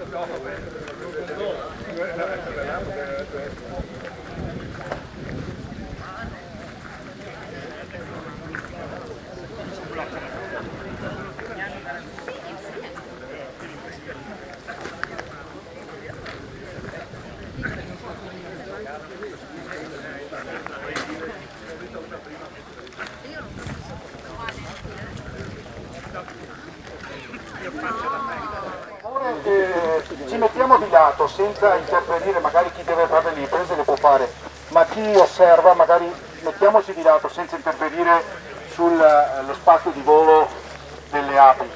Non perché queste, se ci vedono davanti, ci attacchino, non sono leoni, però magari tendono ad appoggiarsi e quant'altro, e poi l'essere umano che magari reagisce in maniera non corretta, non consona. Okay? Quindi se stiamo di lato mediamente abbiamo meno problemi e c'è meno certezza che le api si possano appoggiare. Oggi è una giornata anche un po' così, piovuto un po' di vento, per cui magari solitamente sono fattori che influenzano anche un po' la tranquillità delle nostre famiglie e quant'altro, non solo delle nostre qui di Valle Vecchia, ma di tutte le famiglie. E quindi questo è un po' allora, come vedete questa è una delle stazioni, come vedete gli alveari sono classici, quelli che tutti conosciamo, della Van Blanc, e in questo caso abbiamo una arnia elettronica e quindi l'apparecchiatura elettronica applicata ad un'arnia di questa stazione, un'altra ce l'abbiamo, non potevamo vederla, mi scuso, ma era in fondo a Silvium, lì purtroppo arrivarci a piedi era un po' più difficile una giornata del genere, quindi facciamo vedere questa. Questa è un'arnia Melixa, è una tipo tecnologia Melixa, quindi di fabbricazione italiana. Come vedete è composta di ESA sotto chiaramente, contavoli davanti con piccoli pannellini solari ai quali è stato aggiunto un ulteriore pannello solare per garantire comunque una tenuta maggiore e una trasmissibilità di dati. A queste ultime arnie, che non è tanto che abbiamo acquisito, sono state aggiunte anche delle piccole antennine di trasmissione, per un motivo molto semplice. In quest'area siamo in una zona, l'area è depressa, chiamiamola così, sotto il livello del mare, contornata di argini, e questo fa sì che il segnale, purtroppo il campo, diciamo come si definisce in gergo, non sia ottimale. Basta alzarla di mezzo metro e portarla sopra il contavoli che è dotato di trasmettitore e già la ricezione diventa migliore. Non ancora ottimale, abbiamo dei vuoti di trasmissione, dei piccoli vuoti di trasmissione ogni tanto, però già così ci garantisce una ricezione ottimale. All'interno, questa non possiamo farvela vedere, c'è una sonda che mi registra la temperatura interna. Dietro, in questo caso, anzi qui l'abbiamo messa davanti, c'è anche il rilevatore di umidità. Si diceva prima, chiedo ad Antonella, sono qua. Ah, ecco qua, se potevamo anche magari, no, aprirla no, perché non mi fido, le problematiche anche di sanitarie non ci consentono di aprirla, però Antonella potrebbe in anteprima qui proprio di fronte o dietro l'arnia magari farci vedere quali sono l'applicazione in diretta, cioè questa famosa app di cui abbiamo parlato prima, che non è una nebulosa ma resiste realmente, come ho detto prima. Ci sono dei lavori in corso, chiaramente, perché ancora sono tanti i dati, sono tante le cose da inserire, da registrare, parametrare e quant'altro, perché magari noi vediamo un dato, no? noi già li vediamo questi dati, perché questi arnie trasmettono un dato che noi già riceviamo, perché la ditta che ce le ha fornite ha un proprio sistema di rilevazione e quindi noi ci colleghiamo con le nostre arnie e vediamo arnia per arnia cosa succede. Il problema qual è? Che quei dati devono essere trasferiti poi all'app, ok? E purtroppo la tecnologia è una cosa bellissima, ma molto spesso fa un po' come gli esseri umani, siccome è condotta dagli esseri umani, molto spesso anche tra vicini non ci si parla e spesso succede che anche le tecnologie hanno qualche difficoltà a parlarsi, ok? Per cui bisogna lavorarci per capire le onde e quant'altro, i dati di trasmissione. Lei mi trasmette un dato, sì, lo vedo sul grafico del mio sito, lo vedo bellissimo, magari trasmesso all'app non mi dice niente perché me lo rapporta in coefficienti o unità di misure diverse o spazio-temporali diversi, okay? Temporali soprattutto, spazio. Temporali diversi, per cui magari mi dà un dato diverso che non corrisponde esattamente al grafico che vedo di origine, per cui stiamo lavorando soprattutto per mettere a posto questo. La ripresa dell'app la facciamo dopo perché c'è il riflesso, non si riceve niente. Sì, tranquillo. Siccome sono l'audio principale, io riprendo quasi sempre loro. Cioè, non ho alternativa, o no? Sì. La facciamo in cosa? Sì. Ok, allora logicamente non è molto user friendly parlare di un'app mentre solamente io ho un cellulare in mano, ecco, quindi io direi che magari adesso dico due cose, poi vi posso far vedere, passo e vi faccio vedere ecco un attimino come funziona. Il funzionamento è estremamente semplice, quindi è un'app dalla quale noi scegliamo l'arnia con il nome, quindi ogni arnia logicamente ha un suo nome da cui la possiamo scegliere da un menu a tendina e da qui visualizzare delle statistiche. Allora, le statistiche... alla traduzione. Giusto. Le statistiche possono essere visualizzate per il periodo di un giorno, una settimana, un mese o un anno, quindi diciamo che il periodo di riferimento è variabile. Vediamo la temperatura interna e la temperatura esterna, l'umidità, prevista l'umidità interna e l'umidità esterna, c'è il contavoli e il peso dell'arnia. Dopo magari brevemente vi racconto con la presentazione quali tipi di informazioni ci possono derivare da dall'osservazione di questi dati. La cosa più diciamo innovativa, se vogliamo, di questa app è che va a integrare i sistemi già disponibili anche, come diceva prima Silvano, delle ditte fornitrici che già hanno un'interfaccia in cui possiamo vedere i dati e la possibilità di implementare i dati che vengono diciamo, raccolti dall'app con delle informazioni a inserimento manuale che riguardano diversi aspetti di quella che è la gestione dell'alveare, degli aspetti sanitari, ad esempio i trattamenti per la varroa, l'efficacia del trattamento con il conteggio delle api morte, presenza di altre patologie, se è necessaria un'alimentazione di sostegno, se c'è una sciamatura e quando, ma anche un'altra cosa molto interessante, ad esempio, che si è pensato di inserire è la tipologia di lavorazioni agricole nell'intorno degli apiari, quindi se ci sono trattamenti fitosanitari, se ci sono sfalci, insomma quello che può essere rilevante per la vita della famiglia. E oltre a questo le fioriture prevalenti presenti nell'intorno. Sono state selezionate alcune specie, poche, significative e molto diffuse, se no ovviamente c'è la possibilità del famoso altro aggiungi. Ecco. La cosa interessante è la possibilità non soltanto di avere un controllo su quelli che sono i propri apiari e diciamo le proprie arnie, ma anche ad esempio per quanto riguarda i consorzi o l'ente regionale di poter avere dei dati diffusi sul territorio e potenzialmente anche a livello molto capillare proprio su tutto questo tipo di informazioni, quindi sugli aspetti sanitari, sulle eventuali morie, ma anche essendoci il contavolo noi riusciamo a poter vedere non soltanto le morie massicce ma anche una diminuzione nel numero di rientri che potrebbe non essere fisiologica e quindi potrebbe essere legata ad esempio con una condizione di, ad esempio, di presenza di fitofarmaci a livello subletale, che quindi le api si perdono, non rientrano, comunque non manifestano una moria massiccia, ecco, di tutto l'alveare. Condizioni di questo tipo dal punto di vista gestionale sono molto importanti perché mi permettono di mettere in campo azioni anche preventive e di cui poi possono beneficiare un po' tutti gli appiari presenti nella zona. Ecco. Possiamo collegarci su questa arnia? Allora, questa arnia qui in particolare adesso non sta trasmettendo, ma perché qui ci sono dei problemi di connessione, però io ho aperto Dossetto, ok?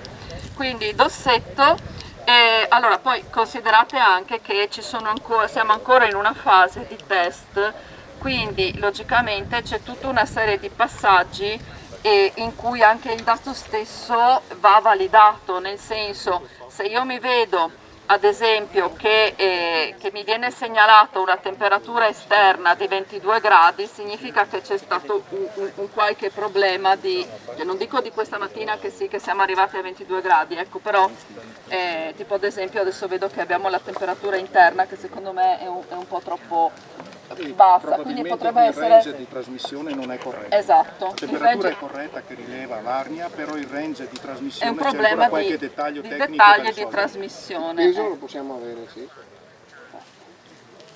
Ma non di questa. Adesso vi diciamo anche il peso. No, perché adesso noi abbiamo il problema della connessione delle arnie e del mio telefono.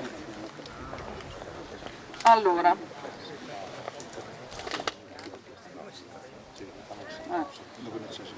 Ecco, Dossetto sta che calata, guarda qua, siamo sui 45 kg di Dossetto. È calata? Rispetto? Ma abbiamo un massimo sui 46, quindi diciamo sì, che... c'è una piccola poi fluttuazione come... dovuta alla bottinatura. Esatto, dopo ho dei grafici comunque nelle slide che posso farvi vedere. Su breve tempo? Sì, sì, anche su della breve. mattinata. Sì. Cioè si vede proprio anche fisicamente nei grafici e le api quando escono a bottinare perché c'è una flessione proprio nel peso e lo si vede proprio visivamente. E quando rientrano pesano. Magari per semplicità e per esemplificarvi bene cosa vediamo, vi facciamo vedere il dato base che è quello che rileviamo dalla raccolta dati dal sito di Melixa, okay? Vi facciamo vedere quel dato così è molto più omogeneo, molto più reale. L'estrapolazione di dati da lì comporta ancora una serie di interventi tecnici che in questo momento stiamo effettuando. Purtroppo le tempistiche speravamo fossero un po' più brevi, non ci hanno consentito di fare tutto come volevamo. Però insomma si tratta di problematiche tecniche che vengono risolte nel giro di, se sarà una settimana, 15 giorni, un mese, ma tenete conto che questo lavoro dobbiamo finirlo e poterlo dare a chi di dovere. Quindi nel giro di spero del più breve tempo possibile riusciremo a fornirvi un dettagliato resoconto e quant'altro e anche un indirizzo e quindi a fornire un'app scaricabile e da utilizzare con i dati. Qui la problematica non è dovuta all'app ma è dovuta al campo, come ho detto prima abbiamo pochissimo campo. In molti casi allora magari aspettiamo mezz'ora e qui ti arrivano 2 tacche e riesci a collegarti, poi magari però queste arnie hanno la capacità di immagazzinare i dati e nel momento in cui si apre uno spiraglio di campo inviateli. Per cui io posso in questo caso accumulare e recuperare i dati. Quindi anche, però non siamo tutti, non abbiamo solo arnie e stazioni a Valle Vecchia, che è una zona disastrata, non disagiata da questo punto di vista, no? Insomma, le altre stazioni lavorano in maniera diversa. Il problema, come dicevo prima, è soltanto di integrazione dei vari sistemi tecnologici. Okay? No, la sonda interna? No, è dentro? No, ho visto il buco davanti, qui non è il sonda interna. No, è il buco di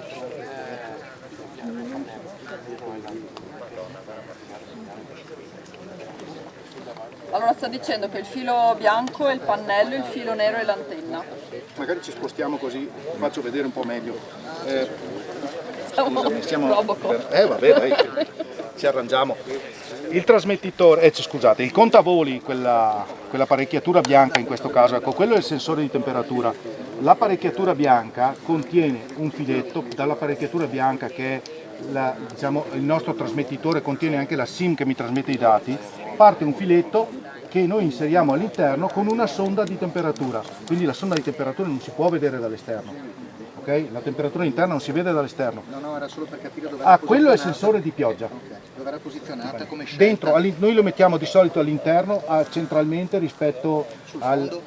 No, in alto, nella parte in alto, per un motivo molto semplice, perché per il calore. Allora, durante l'estate potrei anche posizionarlo nella parte centrale o bassa, tutto sommato. A me interessa però molto anche la temperatura del gromere invernale, ok? Mediamente le api fanno il gromere, fanno il gromere nella parte più elevata dell'alveare per questioni di temperatura, ok? È più caldo, il calore sale e quindi noi andiamo a posizionare la nostra sonda in modo che anche d'inverno sia posizionata più vicina possibile al gromere e mi rilevi la temperatura interna del gromere. Quindi dal basso arriva in alto, il filo è in mezzo? È un filo elastico, di ferro elastico. Quindi quando lavorate lo spostate? Sì, quando lavoriamo lo spostiamo. Ecco, una cosa che non ho detto prima, che c'è anche sempre nell'app la possibilità di impostare delle soglie di allerta per la temperatura e per il peso, quindi ad esempio se abbiamo il peso che mi scende al di sotto di un tot, questo esatto, vuol dire che è successo qualcosa, però me lo posso anche impostare con una soglia al di sopra di e quindi ad esempio è ora di mettere un melaio. Esatto, di aggiungere qualcosa e stessa cosa per la temperatura, soprattutto magari d'inverno si mette una soglia bassa e... Questi saranno alert automatici, ok? Per cui automaticamente rilevabili. Li puoi impostare, tu si chiamando il range lo puoi impostare, ma sono alert che partono automaticamente dai rilievi che ti dà l'Arnia. Alcuni altri alert relativi per esempio a, che ne so, a Varroa, attenzione, no? Che non sono veri, sono delle attenzioni, sono rilevati invece dai tecnici apistici che lavorano sulle nostre stazioni. Mi rilevano la presenza massiccia di Varroa, automaticamente inseriscono il dato e sopra una certa soglia automaticamente parte anche un segnalino rosso per dire no? Attenzione, riscontrata parecchia Varroa nelle stazioni di chi è vicino. Perché si vede la Varroa. Si conta la Varroa, si conta. Si riesce Tecnologicamente come cosa? La Varroa? No, si conta a mano, si conta visivamente. Noi non abbiamo. No, le stazioni. Idealmente un domani, visto che abbiamo il contavoli che comunque lavora con analisi delle immagini perché conta attraverso immagini le api, idealmente lì può essere inserito un sistema di riconoscimento. Allora questo dipende logicamente dalla risoluzione dell'immagine e dall'istruzione che si dà a tutto il sistema. Con ogni probabilità, molti di voi l'avranno già visto, io ho fatto una ricerca non tanto tempo fa su tecnologie anche nuove, innovative, americane e quant'altro. Esistono già in sperimentazione per esempio in America dei sistemi di rilevazione della Varroa sul contavoli, addirittura collegati a un laser che automaticamente sono riusciti a collegare un laser che automaticamente al passaggio dell'ape mi devitalizza la Varroa. Addirittura. Sono ancora sistemi sperimentali, adesso non ricordo più quale è l'università, però li posso ritrovare questi dati. Qualche università americana ci sta studiando. I costi attualmente sono dei prototipi, quindi non in dotazione agli apicoltori. Siamo fuori completamente di ogni riga di case, come si dice da noi, quindi però ci siamo portati avanti sul dopo. Lei poi avrà poco da parlare. Faremo anticipato il dopo. Va bene, no, nel senso che se dopo si rientra i 4 interventi, allora 3,1. Però bisogna costringersi. Chiederemo ai relatori di essere coincisi. Sì. Okay. Bene, ci fermiamo qui e ci spostiamo, ritorniamo. Se qualcuno vuole dare un'occhiata alla app adesso o dopo gliela faccio vedere, insomma, che dal telefono è più comodo che non dal computer. Nel momento in cui dall'alveare allora riprendiamo nella terza parte di questa mattinata. Sono Stefano Barbieri di Veneto Agricoltura. Era un po' inevitabile che i tempi si allungassero quando si va in campagna e si vedono delle cose spero interessante per tutti voi. Quindi inevitabilmente un po' questa terza fase dell'incontro sarà un pochino compressa, andremo avanti ancora un'altra oretta, quindi chiedo un po' a tutti i 5 relatori di questa parte, che sono i 5 partner del nostro progetto Bidiversity, di cercare di comprimere un po' all'essenziale le loro presentazioni. Del resto vi trovate in cartellina le 2 pubblicazioni finali del progetto, dove c'è ampia documentazione di tutto questo. Le slide saranno disponibili sul sito del progetto e sul sito di Veneto Agricoltura, penso già da domani, così come nei prossimi giorni anche tutta la registrazione video di tutta questa giornata, insomma, quindi sarà possibilità anche da parte vostra e anche da parte di chi non è potuto intervenire questa mattina di rivedere e di approfondire tutti i contenuti di questo progetto e di questa mattinata. Allora, ricordando ancora, sintesi, specialmente a Lorenzo, che ho visto che aveva una presentazione di 78 slide, ma gli daremo qualche minuto in più. No, la tua è 27 slide, una cosa. Ho già controllato. Allora cerchiamo di stare dentro il quarto d'ora, così insomma per l'1:30, l'1:75 massimo possiamo andare a rifocillarci. Ricordo anche che nel pomeriggio non andate via, se potete, perché c'è la possibilità di fare un'interessante visita nei piani superiori qui dell'osservatorio alla mostra che parla di tutto l'ambiente ricchissimo di Valle Vecchia, della storia e di quello che si sta facendo dal punto di vista dell'agricoltura qui a Valle Vecchia. A te, Lorenzo Furlan. Grazie Stefano Barbieri, a cui dobbiamo molto nel speriamo successo di questo progetto. Io avevo preparato una presentazione, mi ero applicato durante le notti a preparare una presentazione abbastanza completa e adatta anche a una presentazione lunga nel caso non fosse stato possibile il viaggio in carro, perché la previsione della fine della scorsa settimana era pioggia dalla mattina alle 7 fino alle 2 del pomeriggio. Poi l'evoluzione è stata diversa e non è piovuto neanche.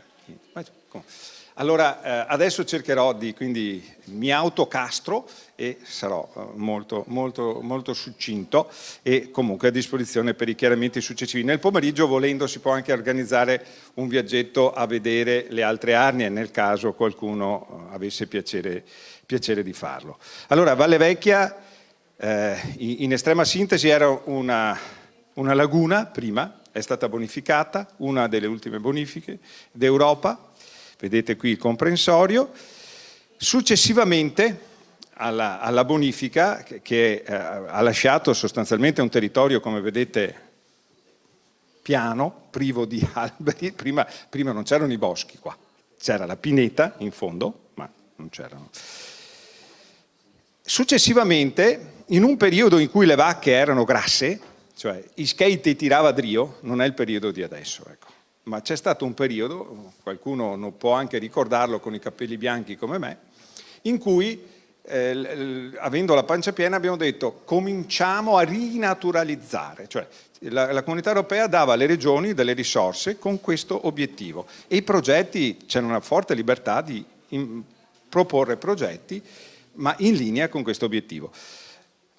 Veneto Agricoltura fu incaricato di fare qualcosa su questo e, come vedete, dal 1994 in poi sono stati investiti 11 milioni di euro per creare tutto quello che è Valle Vecchia oggi. E questi 11 milioni di euro sono stati investiti per non rinaturalizzare in realtà, perché non abbiamo rifatto quello che c'era prima, abbiamo fatto un ambiente del tutto nuovo, a chi ci ha preceduto ha fatto un ambiente del tutto nuovo, sono stati creati degli habitat uno vicino all'altro, diversi tra loro. Quindi sono stati creati dei boschi planeziari, c'erano già scusatemi, vediamo qui se funziona questo, se vede qualcosa, si vede un cacchio. Non si vede molto. No, va bene. Allora, quello che c'era prima, neanche a stecche di una volta, non vediamo qua. Allora, qui c'era le dune, quindi la biodiversità naturalistica che c'era, erano le dune vicino al mare, che rappresentano un ultimo tratto di costa che ha le dune. Voi partite da Trieste e andate giù, non trovate più un pezzo, trovi gli alberghi, ma il pezzo di costa come la natura avrebbe voluto c'è solo qua, ed è uno dei motivi per cui è una zona rete Natura 2000 di grande pregio, eccetera, eccetera, con molte specie rare, eccetera. Dietro c'è la pineta è artificiale, metà degli anni 50, ed è stata realizzata per consolidare le dune, quindi come difesa mare, che il mare non entra dentro. Il mare è devastante se entra dentro, per vari motivi che potete capire bene. Poi all'interno di questa zona che esisteva già, i reparti che erano stati individuati sono stati interessati da zone umide, sono stati interessati da boschi planiziali che sono una rappresentazione di quello che era la foresta a monte di Valle Vecchia, non qui, che c'era la laguna. Sono state fatte le zone di fitodepurazione che chi è venuto con me ha visto e ha capito anche le motivazioni che sono state fatte. Le zone umide che sono state fatte ad elevata salinità, a salinità ridotta, perché ci sono dei pozzi di acqua dolce che mitigano la salinità di queste zone umide. Sono state fatte delle zone di agroforestazione nella parte più alta, vedete dove sono le linee verdi, sono reparti con le siepi con diverse piante che vengono utilizzate per la filiera legno-energia. Insomma, sono stati fatti tanti habitat, uno vicino all'altro, diversi tra loro, in modo artificiale, quindi ha fatti l'uomo, pensando già a come potevano essere colonizzati.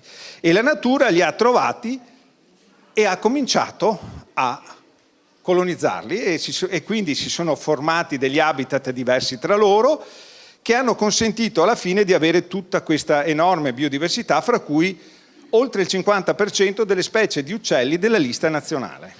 Quindi, avendo molti habitat diversi, in un territorio non grandissimo come questo, se uno mette a tenda e passa tutto l'anno qua, riesce a vedere oltre il 50% delle specie di uccelli che ci sono a livello italiano. Poi ci sono insetti, ci sono anfibi, insomma, c'è tutta una biodiversità eccezionale che fa di Valle Vecchia non solo un sito di rete Natura 2000, zona SIC e ZPS, ed è per questo che è uno dei siti del progetto Biodiversity, ma anche, direi, un'azienda unica al mondo. Abbiamo fatto una ricerca per capire se riuscivamo a trovare a livello mondiale qualcosa che fosse simile a Valle Vecchia. E non ci siamo riusciti, è una sfida aperta. Come dicevano ai tempi di Alan Ford, una mentina già succhiata a chi ci riesce. Se qualcuno riesce a trovare un sito che sia paragonabile a Valle Vecchia, magari un internazionale come il mio amico Mario, vincerà questo ambitissimo premio. Quindi Valle Vecchia comunque è un'azienda sicuramente particolarissima, dove il tema è, oltre a quello di avere una variabilità enorme, quindi natura, molti habitat l'uno vicino all'altro, alta densità di biodiversità, e dove ci sono i campi coltivati una variabilità mostruosa. Si passa da zone praticamente non coltivabili per l'elevato livello di sanità a zone anche con un buon potenziale produttivo, zone estremamente sabbiose tipo la spiaggia a zone invece medio impasto limose, di tutto e di più. Quindi una zona, un laboratorio a cielo aperto per la sperimentazione in agricoltura eccezionale, proprio per questa sua enorme, qui alta densità di biodiversità, habitat l'uno vicino all'altro e alta variabilità nella zona coltivata. Coltivazioni agricole, l'una vicine e compenetrate dalle zone naturali. Quindi una sfida non facile, perché alla fine io cosa faccio? Faccio quello che dichiaro qui. Abbiamo pensato che natura così compenetrata con l'agricoltura vuol dire avere un laboratorio in cui posso rispondere a questa domanda qua. È possibile fare agricoltura di qualità e di reddito. Se facciamo agricoltura dobbiamo portare a casa un reddito, altrimenti non possiamo più farla perché falliamo e quindi dobbiamo fare un altro mestiere. Quindi possiamo fare agricoltura di qualità e reddito tecnologicamente avanzata e tecnologia, ne abbiamo già discusso anche prima con qualcuno, non va vista negativamente ma positivamente, aiuta a mantenere la natura, in armonia con l'ambiente naturale da proteggere, eccetera, eccetera, in un contesto di cambiamento climatico da contrastare. Qua mi criticano molto contrastare, io mi ha detto ma dove va tutti? Effettivamente i ragione, riusciamo ad adattarci, a mitigare, contrastare, ormai mi sa che siamo già in ritardo. E quindi per fare questo abbiamo nel tempo, per dare risposta a questa domanda che spiega tutti i progetti che ci sono a Valle Vecchia, abbiamo fatto dei pacchetti di sostenibilità dell'agricoltura. Qui ci sono alcuni progetti, avete visto arrivando un cartello che cita alcuni progetti, ci ha concesso la Commissione europea di fare un atto un po' un po' troppo orgoglioso, di mettere un cartello in cui scendendo azienda più life d'Europa, perché fu per alcuni anni l'unico sito in Europa dove c'erano 3 life, che è già difficile vincere separatamente, insieme, con un'idea che era complementare. Tutto questo cerca di dare delle risposte e la prima risposta che noi dobbiamo dare è cosa dobbiamo dare al sito Rete Natura 2000 o evitare facendo agricoltura, cosa dà e cosa deve evitare. E allora abbiamo pensato che queste siano le 3 cose principali. Garantire le condizioni di paesaggio per le specie chiave, ciascuna zona Rete Natura 2000 ha una specie chiave, la ZPS direi, la zona protezione speciale speciale è una specie chiave, nel nostro caso sono le oche grigie. E dobbiamo quindi creare le condizioni perché le oche grigie ci stiano bene, punto primo. Punto secondo, devo preservare la biodiversità. Il sito Natura 2000 alta biodiversità, devo fare cose che non mettano a rischio la biodiversità. Terzo, siccome sono zone belle, pregiate e apprezzate, devo fare in modo che chi ci entra, e qui entrano liberamente, non corra nessun rischio di pericoli in senso generale, ma nel caso specifico di inquinamento da fitofarmaci o da altre cose che possono. Quindi voglio che chi entra nel nostro sito abbia un basso rischio di venire incontro a principi chimici di sintesi o altre cose. Per rispondere a questi 3 obiettivi abbiamo pensato a dei pacchetti di agricoltura sostenibile che confrontiamo con dei pacchetti di agricoltura convenzionale. Quindi tutta l'azienda è divisa in questi blocchi convenzionali, aratura come una volta, e blocchi invece di agricoltura avanzata sostenibile. Dappertutto però ci sono delle strategie di sostenibilità, perché se facessi cose sbagliate anche nel convenzionale ovviamente impatterei, c'è sempre rotazione dappertutto e c'è sempre difesa integrata avanzata dappertutto. E qua diciamo che agricoltura sostenibile non può essere che un pacchetto, in armonia con Rete Natura 2000, non può che essere un pacchetto di tanti fattori tutti insieme e coerenti tra loro. Non posso aumentare la biodiversità del terreno se dopo bombardo con insetticidi. Non posso fare alcune cose se dopo faccio il contrario.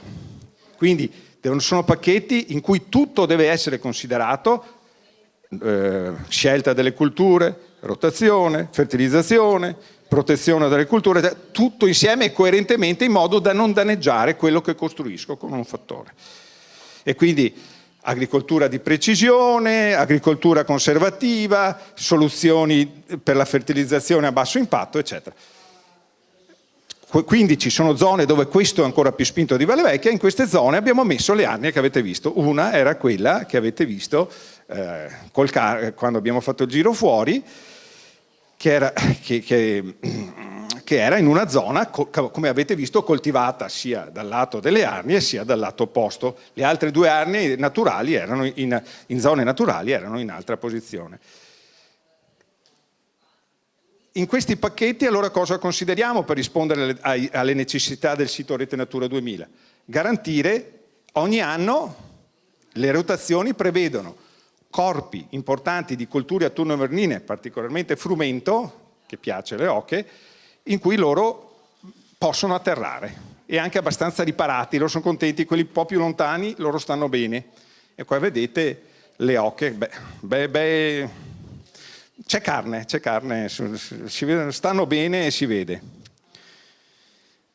E quindi la prima cosa, le rotazioni di Valle Vecchia sono pensate per creare sempre e continuamente condizioni buone per le oche. La rotazione è la base, quella principale è frumento, soia, mais o frumento, mais, soia, ma può essere anche frumento, colza, mais e soia, e cioè, sono comunque rotazioni per tutti i vantaggi che le rotazioni danno, che non abbiamo certo il tempo di discutere adesso.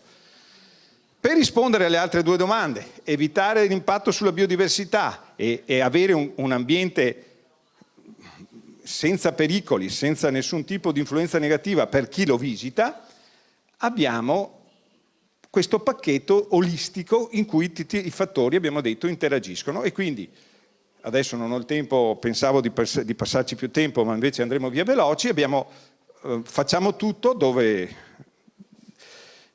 facciamo il pacchetto completo in agricoltura di precisione. Quindi i vantaggi dell'agricoltura di precisione è il fatto di essere precisi, di fare meno strada, di consumare meno gasolio, di compattare meno il terreno, eccetera, eccetera. In più facciamo il dosaggio variabile dei fertilizzanti a partire dall'azoto. Abbiamo diviso l'azienda in zone omogenee, studiando la variabilità con diversi strumenti georesistivimetro, le mappe di produzione, il satellite, eccetera. Individuate le zone omogenee per le loro caratteristiche, facciamo delle mappe di prescrizione che sono inserite dentro nel monitor e poi variamo dove il terreno non produce nulla, non buttiamo niente, quindi non facciamo pressione negativa sull'ambiente, quel fertilizzante sarebbe perso e quindi andrebbe in acqua sostanzialmente. Quindi la prima cosa banalissima è non concimare o concimare poco dove non si produce niente. Poi, a seconda della potenzialità produttiva, quindi le zone diventano più fertili, con potenziale maggiore, facciamo più piante, più densità di piante e più azoto per unità di superficie, in una quantità tale che possa essere portata via dalle piante.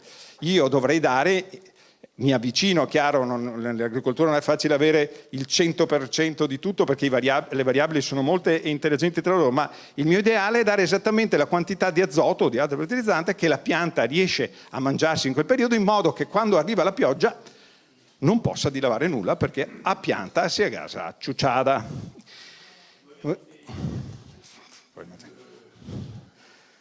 Bene, mi castro. Allora, sempre in questo pacchetto c'è l'acqua e tutto quello che avete visto. Questo io posso saltarlo perché in qualche modo comunque lo abbiamo visto e quindi non ve lo dico, ma senza acqua certamente parte di questa sostenibilità non potrebbe esserci. Questo è il sistema, non l'avete visto, quindi lo faccio vedere, la fertirrigazione. Sì, anche fertirrigazione, ma in questo caso microirrigazione con l'acqua che... Facciamo agricoltura conservativa, prima che Stefano mi passi alla castrazione effettiva io vado avanti, facciamo minima lavorazione, sodo, in modo flessibile. Cosa vuol dire farlo in modo flessibile? Evitare tutti i problemi che abbiamo avuto facendo un'agricoltura conservativa basata solo sulla semina su sodo. Qui c'è una pubblicazione, se volete leggerla, vedrete i risultati di 8 anni, vedrete i pro e i contro di tutto questo. Ci sono i pro e ci sono i contro e avendo avuto anche dei problemi e avendo avuto, diciamo, della dentiera che a volte si è rotta di fronte a certi problemi, abbiamo pensato di passare a una forma flessibile, nella quale io mantengo i 3 principi fondamentali, ma lo faccio in modo flessibile. E cosa vuol dire in modo flessibile? Vuol dire che dove posso seminare su sodo, semino su sodo, per esempio prima del frumento, prima delle cover. Quando devo fare una cultura complessa lo faccio solo se le condizioni sono ideali, altrimenti faccio una minima lavorazione. Quindi il mais normalmente, mi scappa dell'erba, faccio una lavorazione, una minima lavorazione. Uso il decompattatore per non esporre all'ossidazione il terreno, quindi non faccio l'inversione degli strati, però riduco la densità apparente e ripristino il volume del terreno e quindi mi prendo un vantaggio dell'aratura tenendo fuori gli svantaggi principali. Uso delle tecniche per fare copertura del terreno, per esempio a frumento faccio la bullatura per avere delle piante che poi coprono fino a quando passo all'altra coltura principale, eccetera, eccetera. Non ho il tempo, se no io sono preoccupato per gli organi sensibili. Tutto questo ha portato a arrivare a questo pacchetto maturo in cui su tutta l'azienda sono arrivato a fare la variabilità, ho delle mappe di prescrizione, eccetera. A tutto questo e per tutta la superficie abbiamo associato una difesa integrata avanzata. Dovendo risparmiare del tempo, salto questo, Valle Vecchia è per sé, per la sua biodiversità, un ambiente complesso, quindi in teoria stabile per avere condizioni buone per tutti diciamo, per tutti gli antagonisti dei nostri fitofagi, dei nostri parassiti, e quindi abbiamo già un punto di partenza buono, un ambiente complesso e più stabile. Comunque, alla fine, noi abbiamo fatto in modo di agire in modo forte su tutte le tre principali categorie che nelle colture a seminativo che noi facciamo sono utilizzati. Allora, abbiamo fatto in modo che, utilizzando il nostro bollettino, che potete avere, il bollettino colture erbacee, in cui facciamo maggiore prevenzione, facciamo strategie per evitare e applichiamo questo schema semplicissimo, valutiamo, prima di fare qualsiasi trattamento, facciamo tutta la prevenzione, quindi creiamo condizioni per cui la probabilità di avere i fitofagi sopra la soglia sia molto bassa e poi andiamo però a vedere, facciamo dei monitoraggi e dove non è necessario fare nulla, non facciamo nessun trattamento perché siamo sotto soglia, dove siamo soglia ci poniamo la domanda, abbiamo un'alternativa non chimica? Sì, la facciamo, non abbiamo nessuna alternativa chimica, andiamo al trattamento chimico, come processo logico della difesa integrata. Lo facciamo anche attraverso delle piattaforme olistiche, il nostro sogno è quello di arrivare a delle piattaforme in cui appezzamento per appezzamento vi sono per ciascun momento dell'anno delle soluzioni, dei pacchetti, tu non devi fare niente in questo momento, devi concimare così, e arriva una mappa di prescrizione e chiunque sia anche del tutto incompetente di agricoltura teoricamente potrebbe fare perché riceve tarata sul suo terreno una ricetta, una mappa di prescrizione. Questo lo salto perché non ho il tempo e sto arrivando alla fine. E alla fine quindi allora abbiamo agito su insetticidi, su diserbanti e su fungicidi. Fungicidi li riduciamo al massimo applicando quei modelli previsionali che avete visto prima. Noi abbiamo utilizzato fino a quest'anno la piattaforma Orta e andiamo a tarare se funziona, cioè le indicazioni sono giuste, e siamo riusciti anche a fare annate in cui si riduce a un solo trattamento, addirittura in alcune annate si potrebbe arrivare a 0 trattamenti. Per quanto riguarda gli insetticidi, che sono quelli che teoricamente possono più impattare sulla biodiversità, abbiamo fatto in modo di arrivare a insetticidi 0. In una zona rete Natura 2000 è opportuno arrivare a trattamenti insetticidi 0. E come arrivo a trattamenti insetticidi 0?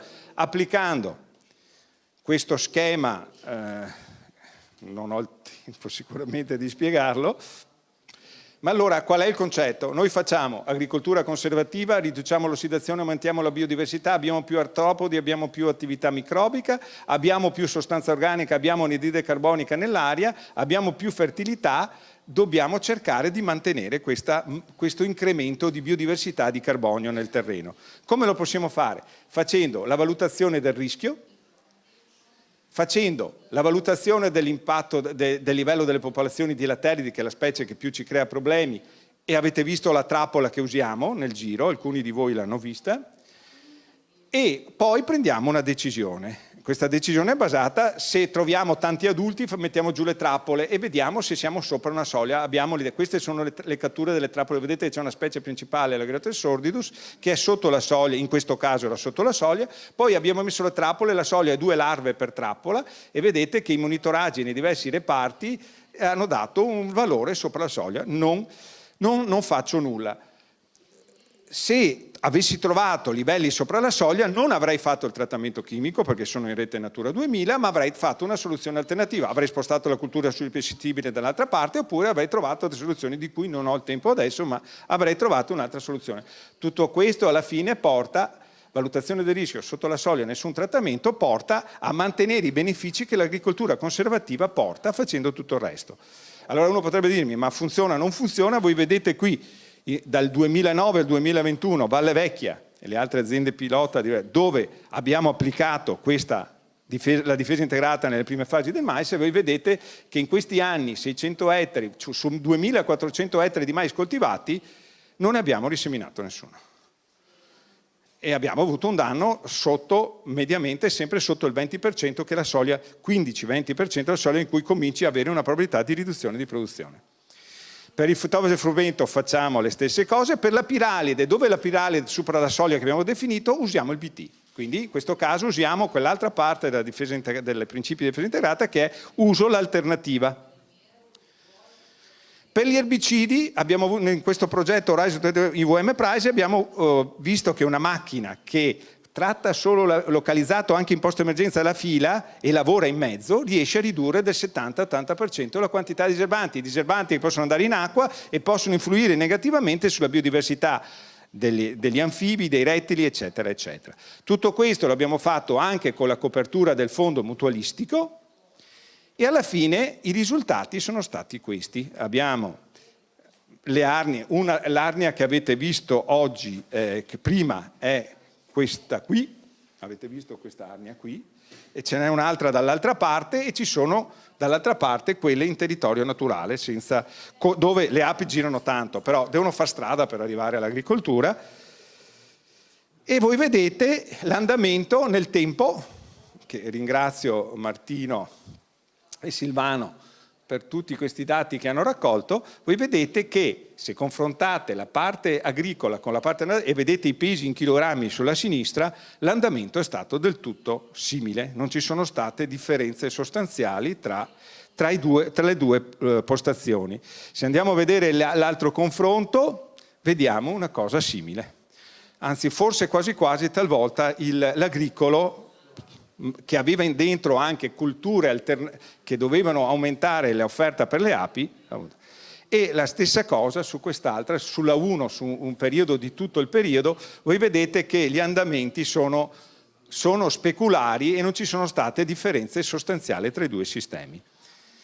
E quindi alla fine, e lancio al mio amico Diego Santagliana la presentazione, le arnie elettroniche sono stati utili per monitorare a prescindere, ma sono state utili per dimostrare come degli ambienti possono essere diversi o non possono essere diversi in modo oggettivo e non influenzato dalle nostre aspettative.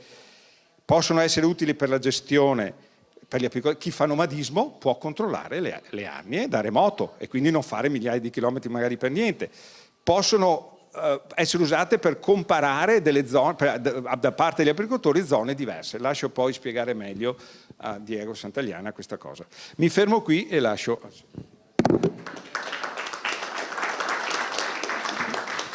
Grazie Lorenzo Furlan, sempre molto ricco di informazioni, di racconti. Ci starebbe qui tutta la giornata a raccontarci.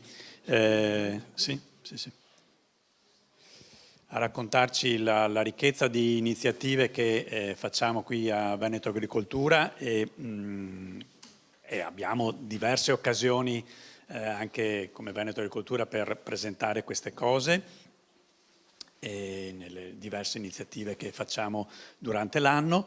Adesso passo la parola a Stefano Bovolenta, Università degli Studi di Udine, un altro dei partner del progetto Biodiversity. Se con Lorenzo Furlan abbiamo visto il rapporto tra agricoltura estensiva, disseminativi con l'apicoltura, con Stefano invece vediamo il rapporto con la gestione dei prati e dei pascoli, particolarmente quelli che loro hanno monitorato in Regione Friuli.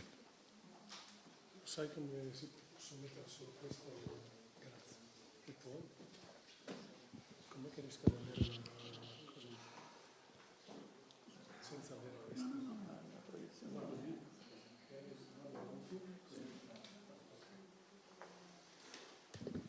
Grazie. Allora vado avanti con questo. È inquietante però, il cronometro.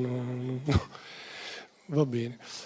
Sì, ecco, dicevo io, mi presento, io sono un docente, io mi occupo di attività agrozootecniche, in realtà l'ho sempre fatto in ambienti, diciamo, di alto valore naturalistico, come possono essere le aree Natura 2000 o in montagna, così. Quindi mi è piaciuta la presentazione del dottor Fullan, che ha parlato di, non tanto di equilibri, ma più realisticamente di compromessi per gestire per gestire l'attività agricola all'interno di queste aree.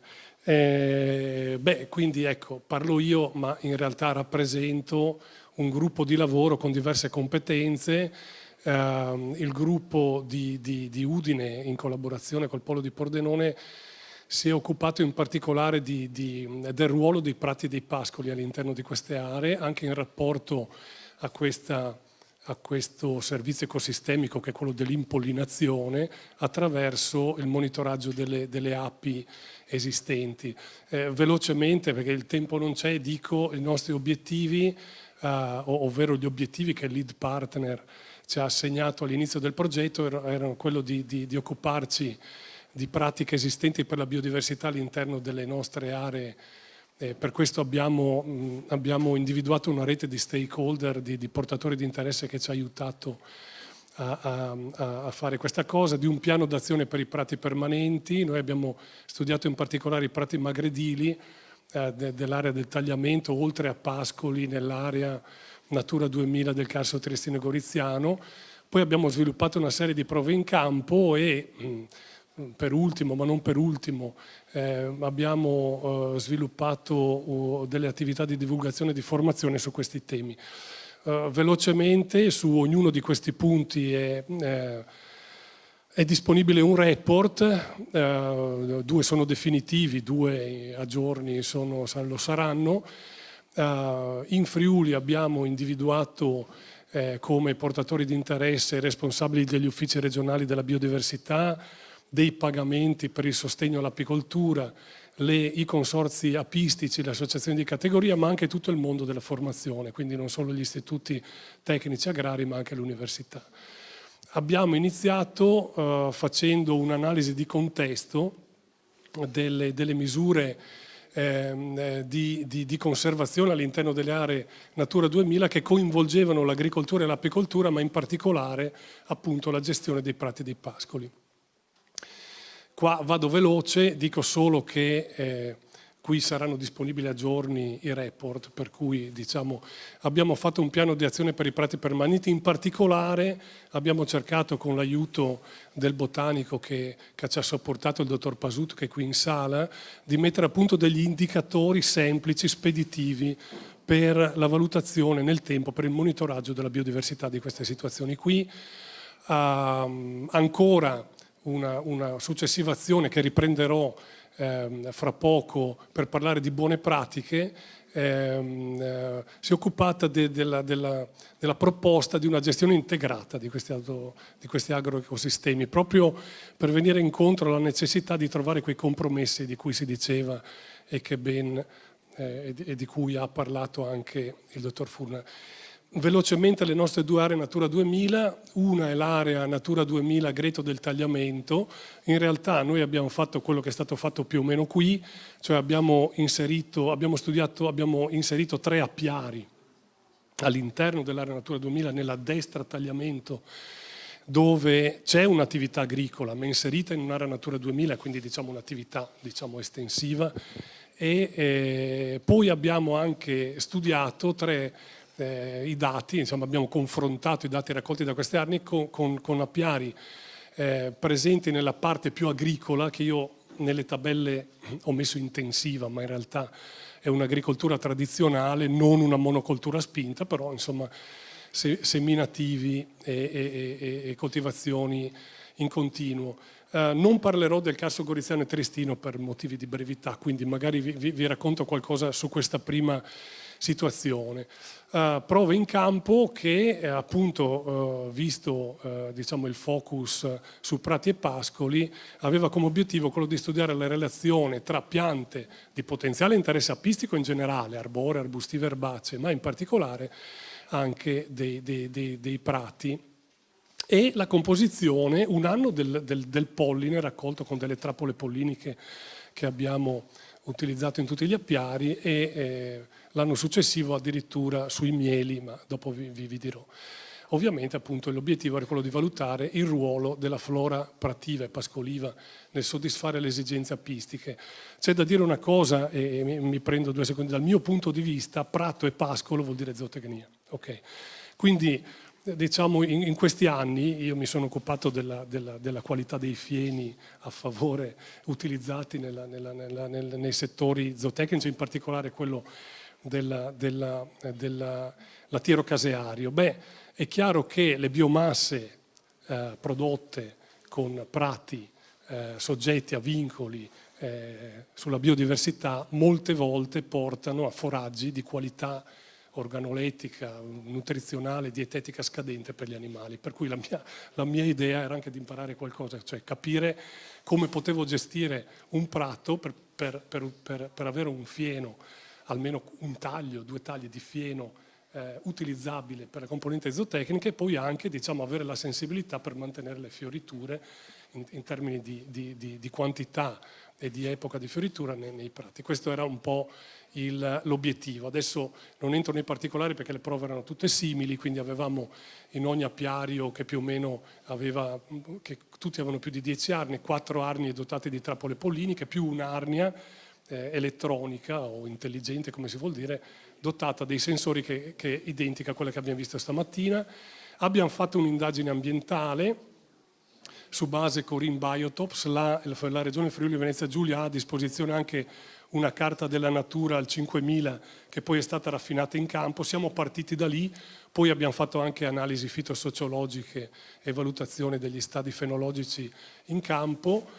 Sulla base delle fioriture abbiamo fatto il prelievo dei pollini in 5 periodi di indagini corrispondenti insomma alle fioriture più importanti delle specie di interesse apistiche, e va bene, diciamo, dico questo. Per quanto riguarda i 4 temi precedenti abbiamo dei report di progetti che sono disponibili e lo saranno sicuramente in digitale nel sito.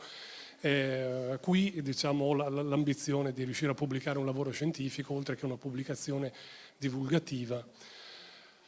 Ci tengo solo a perdere qualche minuto su questo perché siccome questo progetto è stato molto interessante, ma io ho voluto anche imparare io delle cose, ho voluto coinvolgere molti colleghi con una visione un po' multidisciplinare per discutere un po' del problema della produttività e quindi del problema legato ad un'agricoltura che deve produrre, deve avere un ritorno economico, come si diceva prima, ma un'agricoltura sensibile a questo tema. Per cui siamo partiti, ovviamente, abbiamo iniziato e chiuso parlando del progetto, però abbiamo invitato ad esempio il dottor Zanchetta a parlarci di natura e biodiversità nelle aree Natura 2000, il professor anche Ramanzin, che poi è dell'Università di Padova, che coordina un gruppo a livello nazionale che si occupa di servizi ecosistemici. Cioè è del tutto evidente che il servizio ecosistemico in pollinazione è un servizio importante e quindi diciamo, chi si occupa di agricoltura, così come chi si occupa di apicoltura, deve avere la coscienza di essere un operatore agroambientale, cioè deve potersi muovere sul mercato dei prodotti e quindi garantire la sostenibilità chiaramente economica la sua attività, ma anche sul mercato dei servizi. Chi paga i servizi? L'ente pubblico, perché attraverso varie forme paga il servizio ecosistemico e sostiene l'apicoltura e sostiene gli agricoltori. Ma poi anche è importante, qui abbiamo cercato di lanciare questo messaggio, sensibilizzare anche il consumatore, no? Che informato adeguatamente diciamo, può scegliere il prodotto che oltre ad avere una qualità intrinseca, organolettica, dietetica, anche una qualità estrinseca, quindi capace di diciamo, permettere l'erogazione di questi servizi. Molte altre cose abbiamo fatto, abbiamo parlato del siti, abbiamo invitato i nostri amici entomologi a parlare di api gestite, ma abbiamo voluto mettere l'attenzione sulla necessità di gestire le api domestiche anche con un'attenzione ai pronubi selvatici, no? Questo equilibrio è importante. E abbiamo chiuso con l'economista ambientale che ci ha raccontato come si può dare un valore a servizi ecosistemici che non hanno un mercato, perché la maggior parte di questi servizi di cui parliamo non hanno un mercato, quindi difficilmente c'è un valore e difficilmente si può remunerare questi servizi, perché il ritorno economico dell'attività ci sarà se l'agricoltore, l'apicoltore, l'allevatore così capiranno quante saranno le entrate derivanti dall'attività tradizionale agricola e quanto la società sarà disposta a pagare il servizio ecosistemico erogato. Quindi su questo abbiamo detto molto. Ecco, ho già sprecato quasi tutto il mio tempo mentre la presentazione iniziava ora, però cercherò di fare... sto di spalle perché mi inquieta il fatto che allora mi si dice parla di buone pratiche, allora diciamo ho pensato parlo di buone pratiche rivolte all'agricoltura, no? E in questo senso negli ultimi anni, 2020, 21, 22, sono state pubblicate molte cose, no? Ne ho scelte 3, una dell'Unione Europea che dice agli agricoltori che cosa possono fare per favorire questo servizio ecosistemico di impollinazione e quindi in generale cosa possono fare per favorire i pronubi selvatici e domestici, e poi dirò velocemente quali sono le indicazioni che sono emerse dal progetto. Okay? Allora diciamo qua vado avanti, no? L'Unione Europea mette 5 punti importanti, no? Gestire gli agrosistemi anche in favore degli impollinatori, e c'è un decalogo di azioni che l'agricoltore può fare a livello di azienda, creare risorse alimentari dedicate, qui abbiamo visto anche le azioni qua in Valle Vecchia, evitare o più realisticamente ridurre pesticidi e fertilizzanti, sostenere le specie vegetali autoctone, qui poi ci ritorniamo su perché abbiamo visto che anche le api qui non è che disdegnano la morfa piuttosto che l'eilanto così, e quindi va bene, qua però insomma sono... E poi ecco, quello che dicono agli agricoltori di lavorare su scala paesaggistica, cioè inutile che la tua azienda abbia le bordure, le capezzanie, le piante di interesse apistico se il tuo vicino poi invece non ha questa sensibilità, quindi questo è. Per quanto riguarda gli agroecosistemi a favore degli impollinatori, ho solo, e non posso entrare nel dettaglio, selezionato i punti che parlavano di prati e pascoli, prati permanenti, prati gestiti, prati da foraggio e quindi anche pascoli. E ci sono molte indicazioni sull'epoca di taglio, sul numero dei tagli, per quanto riguarda il pascolamento, i carichi animali, la specie utilizzata e così via. Molto sugli interfilari inerbiti che possono essere gestiti anche con un pascolamento leggero, per esempio con gli ovini e così via. Quindi diciamo c'è un'attenzione e ci sono delle buone pratiche codificate e proposte. L'ISPRA, che in Italia propone le buone pratiche in questo senso, ha ripreso un po' questi punti e ha messo a fuoco 3 temi principali che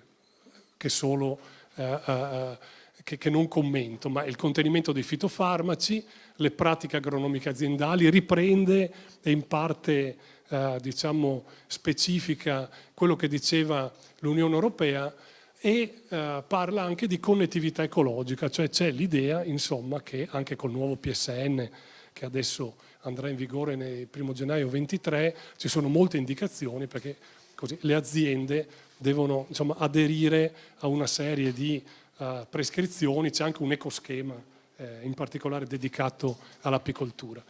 Va bene. Indicazione delle prove di campo. Intanto noi con l'aiuto del botanico siamo partiti da un acroccio Corin, carta della natura eccetera, quindi abbiamo provato a mettere in evidenza qual era la diversità ambientale, o meglio la frammentazione in questo senso. Questa è una prima tabella che ci ritorna il numero di habitat e di poligoni relativi agli habitat all'interno della zona area Natura 2000, che sono tag 1, 2, 3, sono i 3 appiari, e all'esterno nella cosiddetta agricoltura intensiva, ma in realtà tradizionale, si vede come effettivamente la superficie media dei poligoni omogenei era meno della metà di quelle esterne. Quindi abbiamo, diciamo, confrontato due situazioni, diciamo un'agricoltura tradizionale, dove però ancora ci sono le bordure, le capezagne inerbite, c'è un'attenzione per i fossi, non fanno correre i palloni lungo i fossi, ecco, come si dice. Quindi, ecco, diciamo qui nell'ambito delle formazioni prative, quello di cui ci siamo occupati, so che ormai ho sforato il tempo, si vede come da una parte prevalgano le formazioni prative, dall'altra parte invece i seminativi intensivi. Vado avanti, cosa dire? Vi dico solo questa cosa qui. Abbiamo raccolto i pollini, 4 trappole polliniche per ogni apiario, per 6 così, avevamo quindi 24 dati, 12 dentro e 12 fuori. Abbiamo cominciato ad andare a vedere ad aprile che cosa c'era. Ad aprile i pollini erano composti da granuli che derivavano prevalentemente da specie di formazioni forestali, orniello in particolare.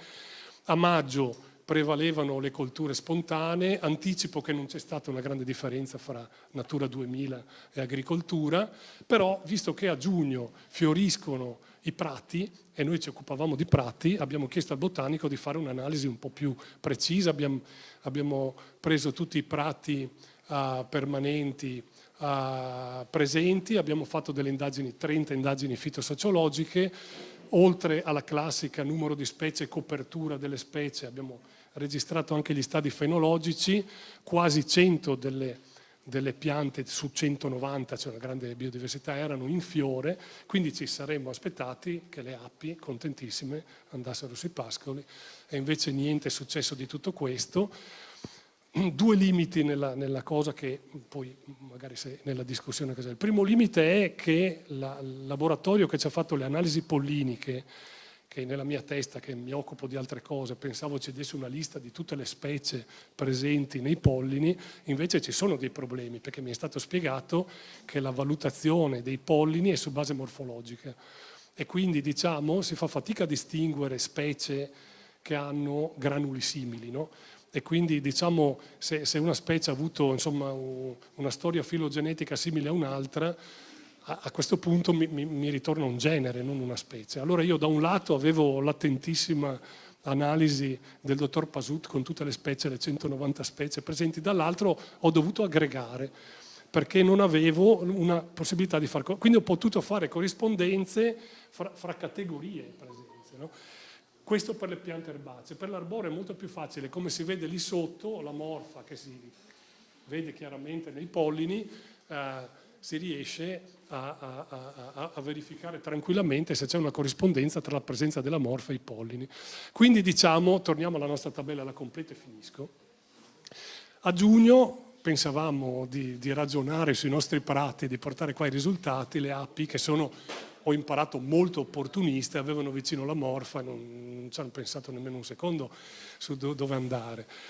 Tuttavia a luglio poi invece abbiamo visto che le api hanno utilizzato, durante il periodo estivo, hanno utilizzato specie di formazioni prative, ma non dei nostri prati molto diffusi nella parte di là, hanno utilizzato bordure, giardini, quindi abbiamo trovato tanti trifogli nella parte agricola, mentre nella parte più naturalistica abbiamo trovato piantaggine, rovo, però diciamo il periodo di utilizzo è stato quello di luglio, quando i prati diciamo erano in finita fioritura. A settembre poi di nuovo le api hanno utilizzato specie di formazione forestale.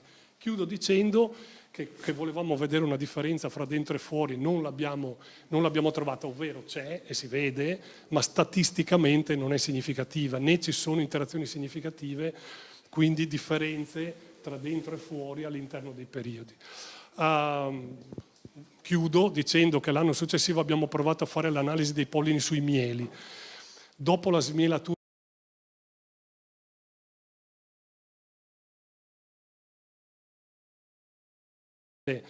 che avrebbe dovuto ritornarci diciamo, l'informazione sui prati, abbiamo visto che c'era tanto castagno. Tolto il castagno, questi sono i risultati. C'è un effetto deriva un po' della morfa, anche delle specie agricole, però si ribadisce l'importanza a luglio dei prati. Quindi se dovessi dire solo una delle tante informazioni che abbiamo tirato fuori, quanto importanti sono i prati in quella situazione particolare, lo sono nel momento estivo, in luglio, mentre diciamo tutto il nostro lavoro fatto a maggio, ecco, sui fitofarmaci e i metalli pesanti lascio perdere. Dico solo 4 cose, queste sono le conclusioni. Altre informazioni che il progetto ci ha dato o direttamente dalle prove in campo o indirettamente così. Intanto la necessità di valorizzare questo famoso servizio ecosistemico. Cioè, io vedo che la nostra regione l'altro anno ha dato 1 milione di euro agli apicoltori, siamo una regione piccola, l'ha dato in realtà ai consorzi, come ieri sera mi hanno detto gli apicoltori, però sono soldi, sono molti soldi, ma non c'è l'idea di pagare un servizio. Secondo me alla lunga riuscire a dare un valore all'impollinazione e chiedere all'ente pubblico di pagare i servizi fa sì che questo non sia un sostegno o un contributo a qualcuno che ha dei problemi, no? Ma il pagamento di un servizio, e quindi questo diventa un imprenditore che oltre a vendere quello che vende il servizio alla comunità che glielo paga adeguatamente. Qual è il problema? Il monitoraggio.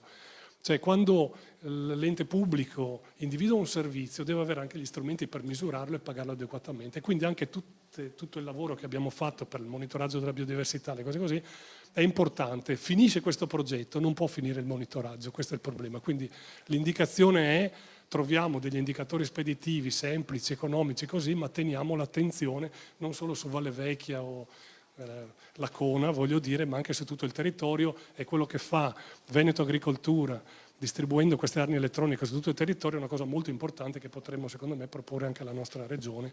E con questo chiudo. Mi dispiace, la presentazione era più lunga.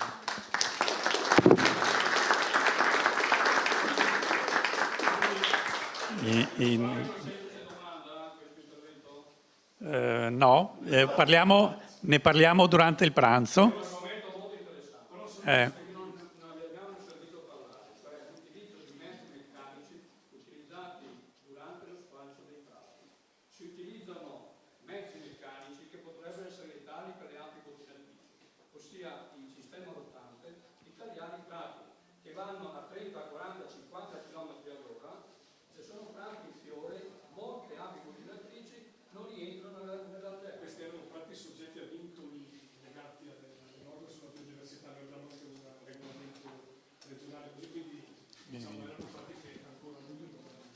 Facciamo una riunione separata durante il pranzo.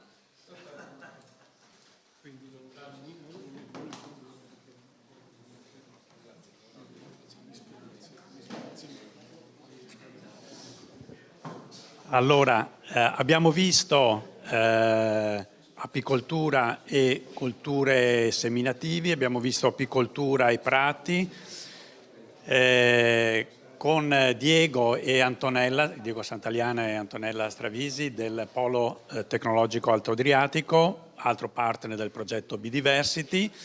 Vediamo l'aspetto, se volete, più tecnologico di questo progetto e delle possibilità che vengono offerte all'apicoltura attraverso appunto la cosiddetta, Lorenzo ha parlato di agricoltura di precisione, ma esiste anche l'apicoltura di precisione e alcuni strumenti di cui ci parla Diego e Antonella. Grazie, grazie ai 2 relatori che mi hanno preceduto. Io faccio un cappello introduttivo a una presentazione sulla app che è già stata introdotta prima in campo e che Antonella finirà mostrandovi alcuni elaborati, alcuni grafici che fanno vedere le funzionalità. Mi riaggancio all'ultima domanda e all'intervento del professor Bovolenta sulle reti di monitoraggio gestite dai soggetti pubblici dedicati. Allora, l'importanza di questa app come risultato di progetto è che adotta delle tecnologie già esistenti. Voi sapete che la tecnologia c'è sin dagli albori dell'umanità, in questo caso stiamo parlando di agricoltura di precisione, ma la strumentazione e le armi elettroniche sono già sul mercato da tanti anni. Cosa abbiamo fatto? E sono disponibili a voi apicoltori, chiunque voglia comprarla e installarla sulla propria arnia lo può fare autonomamente. Lo step in più che fa questo progetto è verificare con alcuni fornitori di componentistica per arnie elettroniche quali sono i dati che sono funzionali a una gestione di sistema e codificare i dati che vengono da questi fornitori. Questo noi abbiamo fatto, permettendo la creazione di uno strumento che rileva una serie di dati, li trovate elencati puntualmente nei manuali che vi sono stati dati e che avete in visione. C'è un capitolo che si chiama Lab Biodiversity, cos'è e come funziona, quindi vi rimane un estratto della presentazione che farà la collega. E l'obiettivo principale era quello di permettervi di gestire da remoto il vostro sito apiario. Nel caso vogliate affrontare dei percorsi di digitalizzazione in azienda, quindi leggermente modificare il vostro modello di business, qualora non l'abbiate già fatto.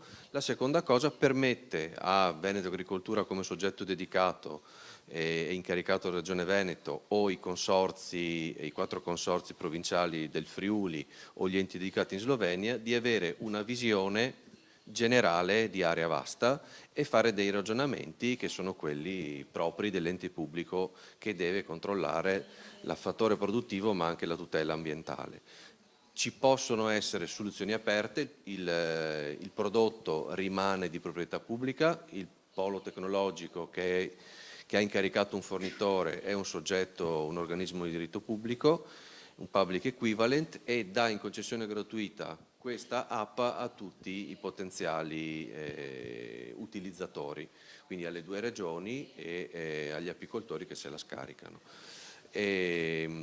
Cos'altro devo dire? È un sistema aperto, per cui nel caso ci siano input dai soggetti utilizzatori per ulteriori necessità di utilizzo, stiamo collaborando in pubblico-privato con le società di sviluppatori e fornitrici di componentistica che sono disponibili a verificare il rilevamento di ulteriori dati o l'interpretazione di questi dati per altri usi. Un esempio: qualora il singolo apicoltore, accettando di condividere i suoi dati e la sua privacy, decidesse di voler pubblicizzare le tipologie di miele che produce e le varietà e lo volesse rendere pubblico, l'app potrebbe rendere visibile a un potenziale turistico o di consumatori che in quell'area si produce tot miele in questa quantità, naturalmente senza dire dov'è l'Arnia, perché troveremo il modo di identificare la sede legale o il magazzino o lo spaccio aziendale, però sono tutte soluzioni che integrano una gestione aziendale per produrre, ma ci può stare anche un'evoluzione commerciale, una strategia di marketing o di valorizzazione del territorio. Mi fermo, passo la parola a Antonella che vi spiega le funzionalità. Bene, allora io cercherò di essere estremamente rapida perché già siamo in super ritardo, quindi mi scuso fin d'ora se magari certe cose le mando avanti veloce, magari sarò poco chiara, però ovviamente sono poi anche disponibile a chiarimenti. Allora, mi sta un po' a cuore introdurre il concetto dell'apicoltura 4.0, perché secondo me ci siamo un po' passati sopra velocemente, nel senso, ok, l'arnia elettronica, ok, però allora l'apicoltura di fatto è una forma di zootecnia ed è antichissima e rispetto ad altre forme di zootecnia, a mio avviso, è quella che per prima ha manifestato degli grossi interventi di tipo tecnologico per la sua realizzazione, perché anche solo il fatto di pensare, trovare il modo di racchiudere uno sciame dentro un qualche contenitore, riuscire a raccogliere il miele senza uccidere le api, quindi diciamo che c'è una quantità di ingegno e di applicazione tecnologica non indifferente. Poi ci sono stati dei balzi evoluzionistici nelle tecniche apistiche che si sono susseguiti nel tempo, ma nell'ultimo grosso periodo storico diciamo che tendenzialmente siamo abbastanza rimasti in condizioni stabili per quanto riguarda le tecnologie di allevamento.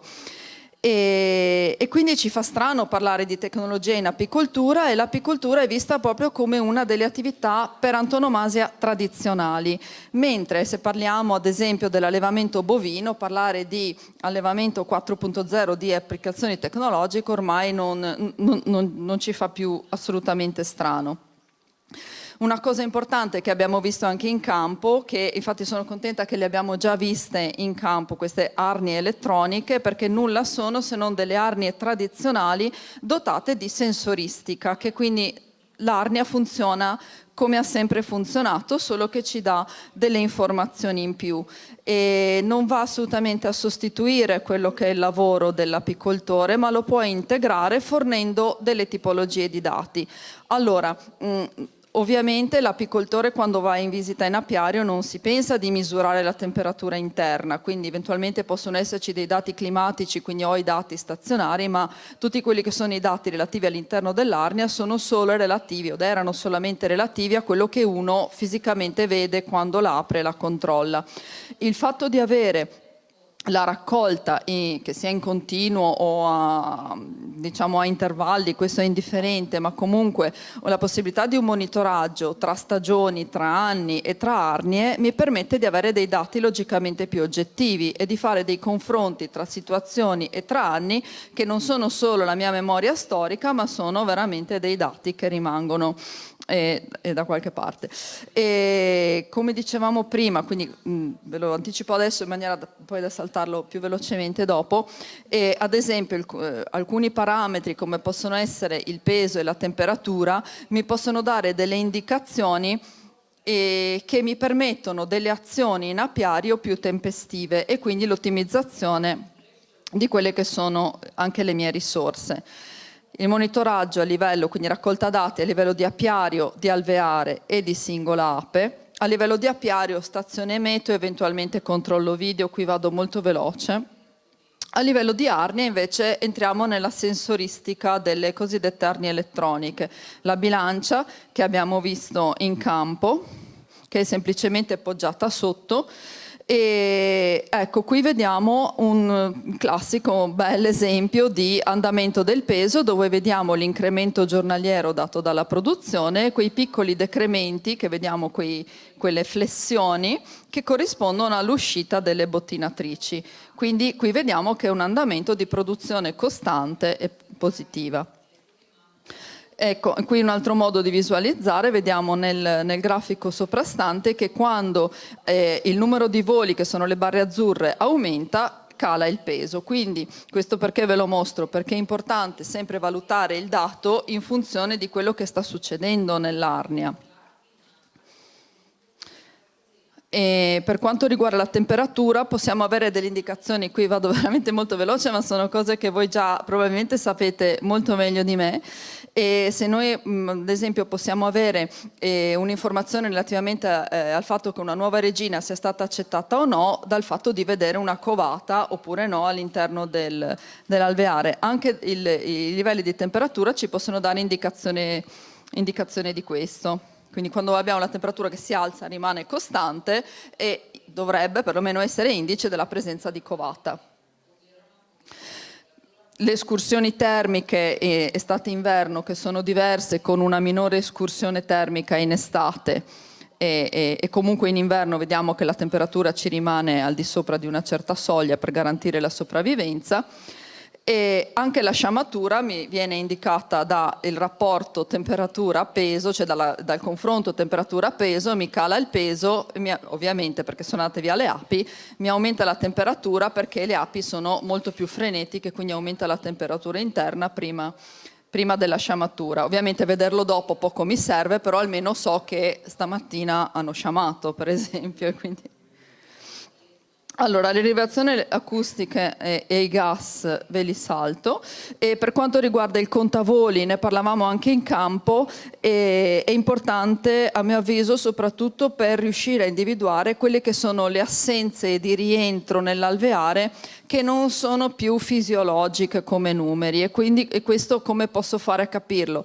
Analizzando le serie di dati che man mano raccolgo, quindi io col confronto la forza della covata, quindi quante api mi aspetto di avere dopo tot giorni, quante entrano, quante escono, se vedo che il numero di rientri, quindi di ritorni all'alveare, è troppo basso, evidentemente sta succedendo qualcosa verosimilmente nell'intorno dell'alveare. Potrebbe essere qualche intossicazione subclinica che non determina una moria, ma qualche disorientamento o comunque perdita di qualche numero di api. E questo potrebbe essere importante dal punto di vista gestionale, soprattutto per l'ente pubblico, nel caso in cui ci siano delle situazioni magari da tenere più monitorate, più controllate per quanto riguarda la gestione le gestioni agricole. Quindi l'app cosa fa? Di fatto l'app mi raccoglie in automatico i dati che derivano dalla sensoristica, che sono quelli che abbiamo visto. Ma la cosa più importante sono i dati di inserimento manuale, come vi accennavo prima in campo. Quindi la possibilità di inserire da parte dell'apicoltore o da parte dei tecnici apistici anche su determinati apiari di riferimento dati relativi all'inizio della deposizione, la qualità, la forza della covata, se è necessaria un'alimentazione di sostegno oppure no, le sciamature, le fioriture principali, ma soprattutto informazioni di tipo sanitario, quindi la presenza o meno di varroa, quantificandola anche le tipologie di trattamenti e l'efficacia dei trattamenti. Se a questo possiamo aggiungere le lavorazioni agricole che sono fatte nei terreni circostanti o ad esempio se sono stati effettuati gli sfalci piuttosto che trattamenti fitosanitari, allora vediamo che noi riusciamo ad avere una serie di dati legati alla nostra stazione a 360 gradi, quindi che copre tutta una serie di tematiche e ci permette una gestione molto più integrata non soltanto alla fine di quello che è l'attività apistica esclusivamente, ma anche integrandola con quella che è l'attività agricola e considerando anche gli effetti dell'attività agricola sulla biodiversità per tramite del monitoraggio degli apiari come sentinella, diciamo, di determinate situazioni. Ecco, quindi molto rapidamente questa è la visualizzazione, diciamo, dell'app che si installa sul cellulare come ormai siamo abituati per fare qualsiasi cosa, e ha la sua home page, il suo menu è veramente molto intuitivo anche perché è abbastanza semplice nel suo utilizzo, e si seleziona l'arnia dal menu a tendina, si sceglie il periodo di riferimento e vengono visualizzate le statistiche. Come dicevo prima, se qualcuno vuole vedere da vicino, poi mi viene e io gliela mostro direttamente dal cellulare. E il pannello per l'inserimento delle statistiche è inserimento manuale con tutte le varie voci e i relativi menu a tendina e la possibilità di impostare delle soglie di allerta. Adesso sono impostate per temperatura e peso, quindi uno le può impostare sia per il raggiungimento di un peso o per un sottosoglia di un peso, stessa cosa per la temperatura. Ad esempio la temperatura può essere importante d'inverno, che la temperatura interna non mi scenda al di sotto di un certo numero di gradi, perché se vedo che dentro l'alveare ho 12 gradi forse qualcosa sta andando storto. Direi, ecco, come anche... Ecco, quindi diciamo che la cosa più innovativa di questa app è proprio la possibilità di integrare i dati derivanti dalla sensoristica con altre tipologie di dati a inserimento, proprio che in questo caso la chiamiamo inserimento manuale, ma nel senso che sono altre tipologie di dati che proprio sono molto legate a quello che è l'approccio gestionale dell'ambiente agricolo. Bene. Quindi direi che queste cose le abbiamo come potenzialità future, logicamente, come già accennava Diego, la possibilità anche promozionale o anche ad esempio la possibilità di riconoscere l'entrata di predatori come può essere la vespa velutina tramite l'analisi di immagini. Bene, vi ringrazio. Grazie. Quindi abbiamo capito questa opportunità tecnologiche che abbiamo e tra l'altro ho capito anche dalla presentazione di oggi che è un progetto che può proseguire, è un prototipo che può proseguire e che credo, siccome oggi ci sono anche rappresentanti delle associazioni apistiche, sarebbe interessante una prossima collaborazione per potenziare e sviluppare questo prototipo. Quindi è un messaggio che lanciamo anche appunto alle associazioni apistiche per potenziare, per ulteriormente sviluppare questa cosa. Il progetto è un progetto Interreg Italia-Slovenia e quindi importante la collaborazione transnazionale tra le due nazioni, tra le due regioni geografiche e abbiamo anche qui oggi rappresentate gli altri due partner di campo sloveno del progetto e abbiamo in particolare, per prima chiamiamola Elena, che eccoti qua, se intanto Claudia ci aiuta, possiamo tirare via questo, ci aiuta a caricare le slide. Elena è del centro di supporto tecnico di Crani e poi invece l'altro partner sloveno è l'Università di Lubiana. Con loro vedremo delle esperienze che hanno specifiche che hanno sviluppato nei loro territori di tipo formativo e di tipo di supporto agli apicoltori. Gli italiani presenti in sala possono seguire attraverso l'auricolare la traduzione in italiano. Anche a Elena invito a essere molto breve nella sua presentazione, così poi possiamo avere il tempo per dedicarci a tutte le altre iniziative della giornata. Buongiorno anche da parte mia, sono molto orgogliosa di poter essere qui oggi con voi. Introduttivamente devo dire che siamo stati molto contenti di poter partecipare al progetto insieme al partner.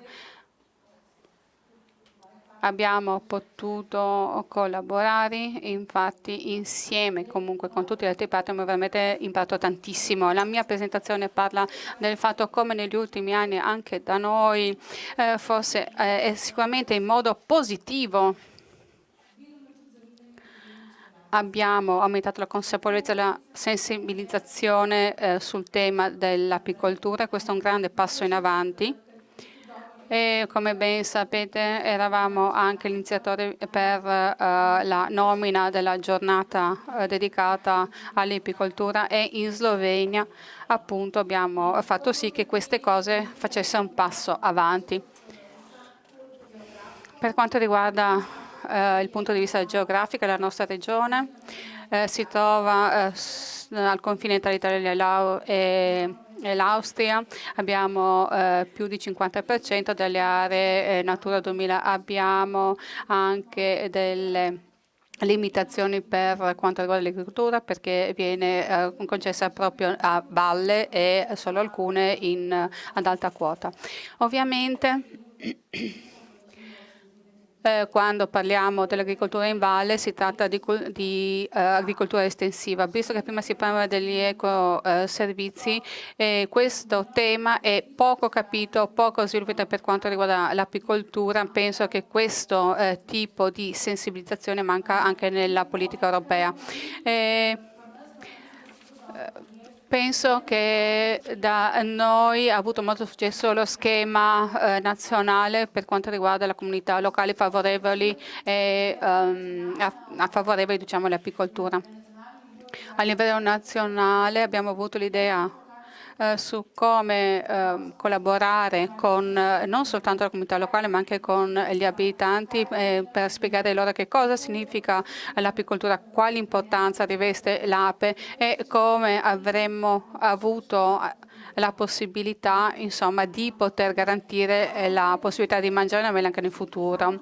E poiché i comuni hanno certa autonomia perché bisogna rispettare alcuni criteri, I comuni gestiscono alcune aree verdi e le modificano in modo tale da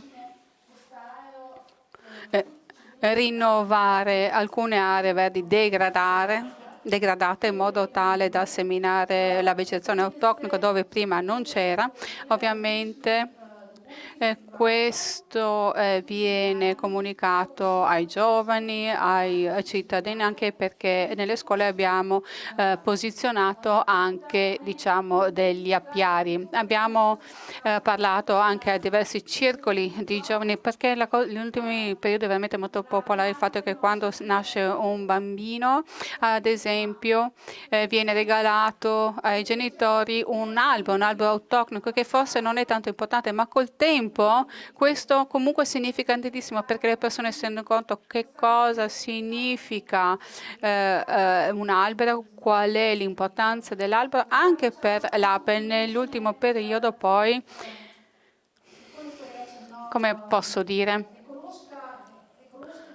abbiamo costruito dei giardini ecologici per dire appunto della società civile insieme alle scuole gestiscono le superfici e insegnano ai giovani e agli anziani che cosa significa una pianta, come è connessa la pianta con l'apicoltura. Mi sembra molto importante anche questo, ovviamente è anche l'importanza del turismo.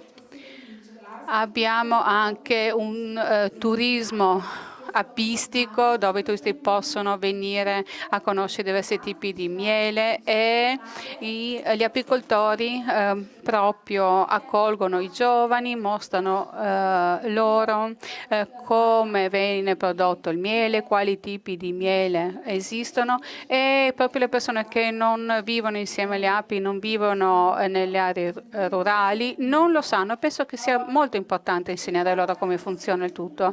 E un'altra cosa molto carina che è stata fatta l'anno scorso, proprio nell'ambito del progetto, e che viene proseguita l'attività anche quest'anno, è proprio il fatto di comunicare ai visitatori l'importanza della biodiversità dei diversi prati. E si tratta anche di visitatori dall'estero. Devo dire che c'è molto interesse rispetto a questa attività.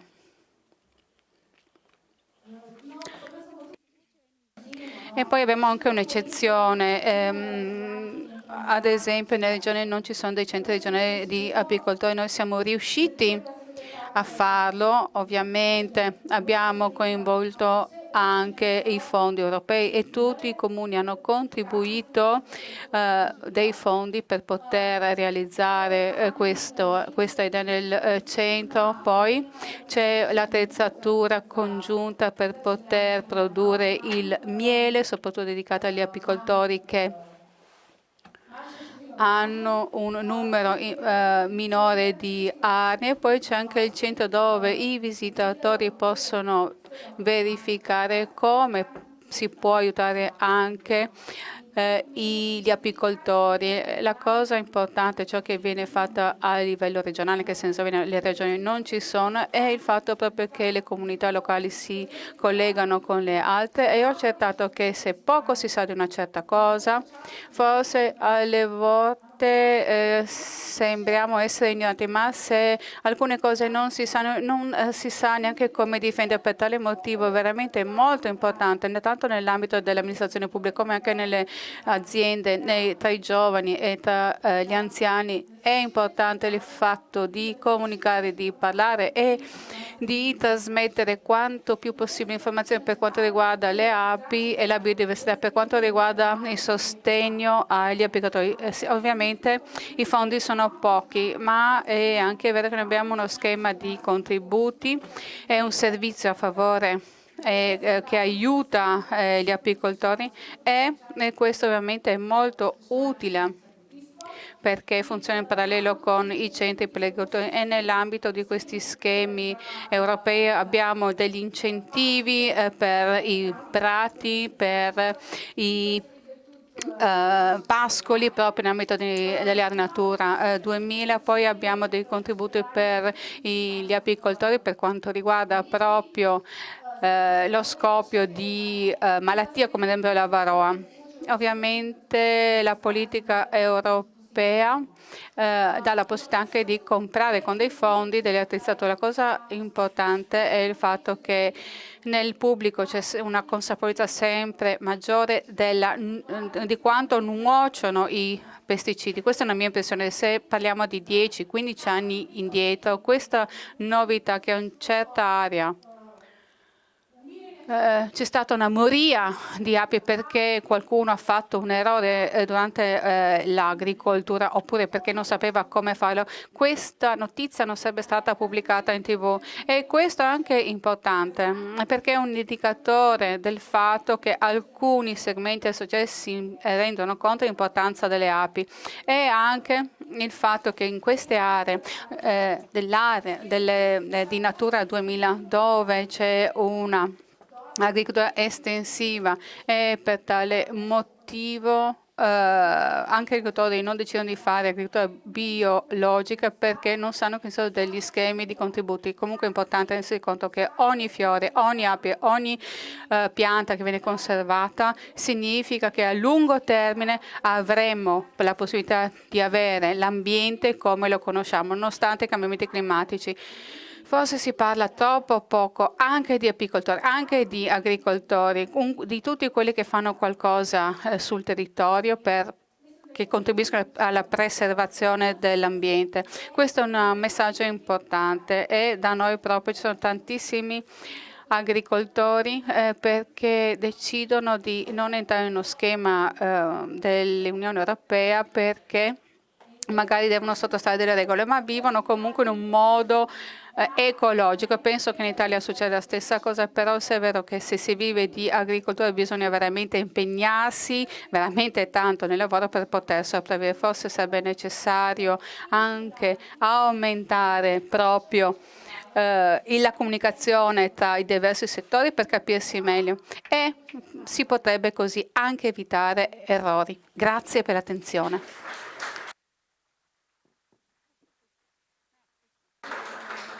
Sì. Da essere molto sintetico, efficace nel contempo, quindi abbiamo recuperato, siamo rimasti nei tempi pur in ritardo, ma ci siamo. Vieni,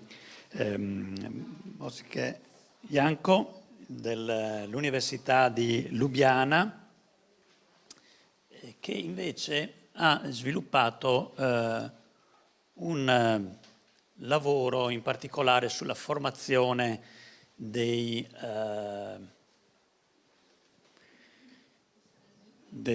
apicoltori e delle persone che sono interessate alle questioni della biodiversità e credo che Janko proprio ci parlerà di questo in questa ultima relazione di questa mattinata. Poi avremo tempo anche durante il pranzo di conoscerci ulteriormente. Pensate che, dico un piccolo aneddoto, per questo progetto è il primo incontro in presenza che riusciamo a fare perché purtroppo questo progetto si è sviluppato tutto nella fase del Covid e quindi è stato molto penalizzato da questo punto di vista. Oggi invece ci troviamo fisicamente insieme e insieme poi a voi che avete partecipato a questa mattinata, insieme agli apicoltori e agli agricoltori e quindi potremo poi anche durante il resto della giornata sviluppare la collaborazione. A te, Janko. Hvala. Nekako automatsko. Grazie, volevo cominciare già a parlare in inglese, comunque volevo ringraziarvi per questa occasione, devo dire che sono anche lieto di poter parlare in sloveno qui in Italia e cercherò di essere veramente molto breve e vorrei presentarvi un'attività aggiuntiva che abbiamo sviluppato che sembra più una promozione, ma dall'altra parte però abbiamo lavorato con gli apicoltori che ci hanno aiutato a raccogliere i dati dalle arnie elettroniche. Infatti abbiamo con loro raccolto i diversi dati sul nettare e su altre sostanze, e gli apicoltori poi ci hanno chiesto che cosa stiamo facendo, e comunque gli apicoltori erano proprio degli aiutanti nell'ambito della conservazione della biodiversità, diventando degli attori attivi. Per tale motivo, convogliando il know-how, diamo la possibilità loro di introdurre nuove attività nel loro regolare lavoro, e possono svolgere delle attività ambientali che contribuiscono al miglioramento della biodiversità nel loro territorio. Abbiamo individuato 10 punti diversi con 7 conoscenze basilari e 3 attività, e appunto noi vedremo appunto tutti questi punti, il know-how e le attività grazie alle quali abbiamo cercato anche di migliorare la conoscenza degli apicoltori. Ecco, è molto difficile capire che cos'è la biodiversità, è una parola molto popolare, ma alla fine forse non capiamo esattamente cosa significa, se si tratta proprio del numero delle specie presenti, come si arriva alla diversità, e che forse la biodiversità potrebbe essere a volte migliore quando il numero delle specie è inferiore. E questa consapevolezza è alle volte veramente fondamentale. Proprio poco tempo fa ho letto una notizia dove si diceva che in aree più povere hanno accertato una maggiore biodiversità, e questo succede. E qui vediamo, eravamo in loco, abbiamo conosciuto i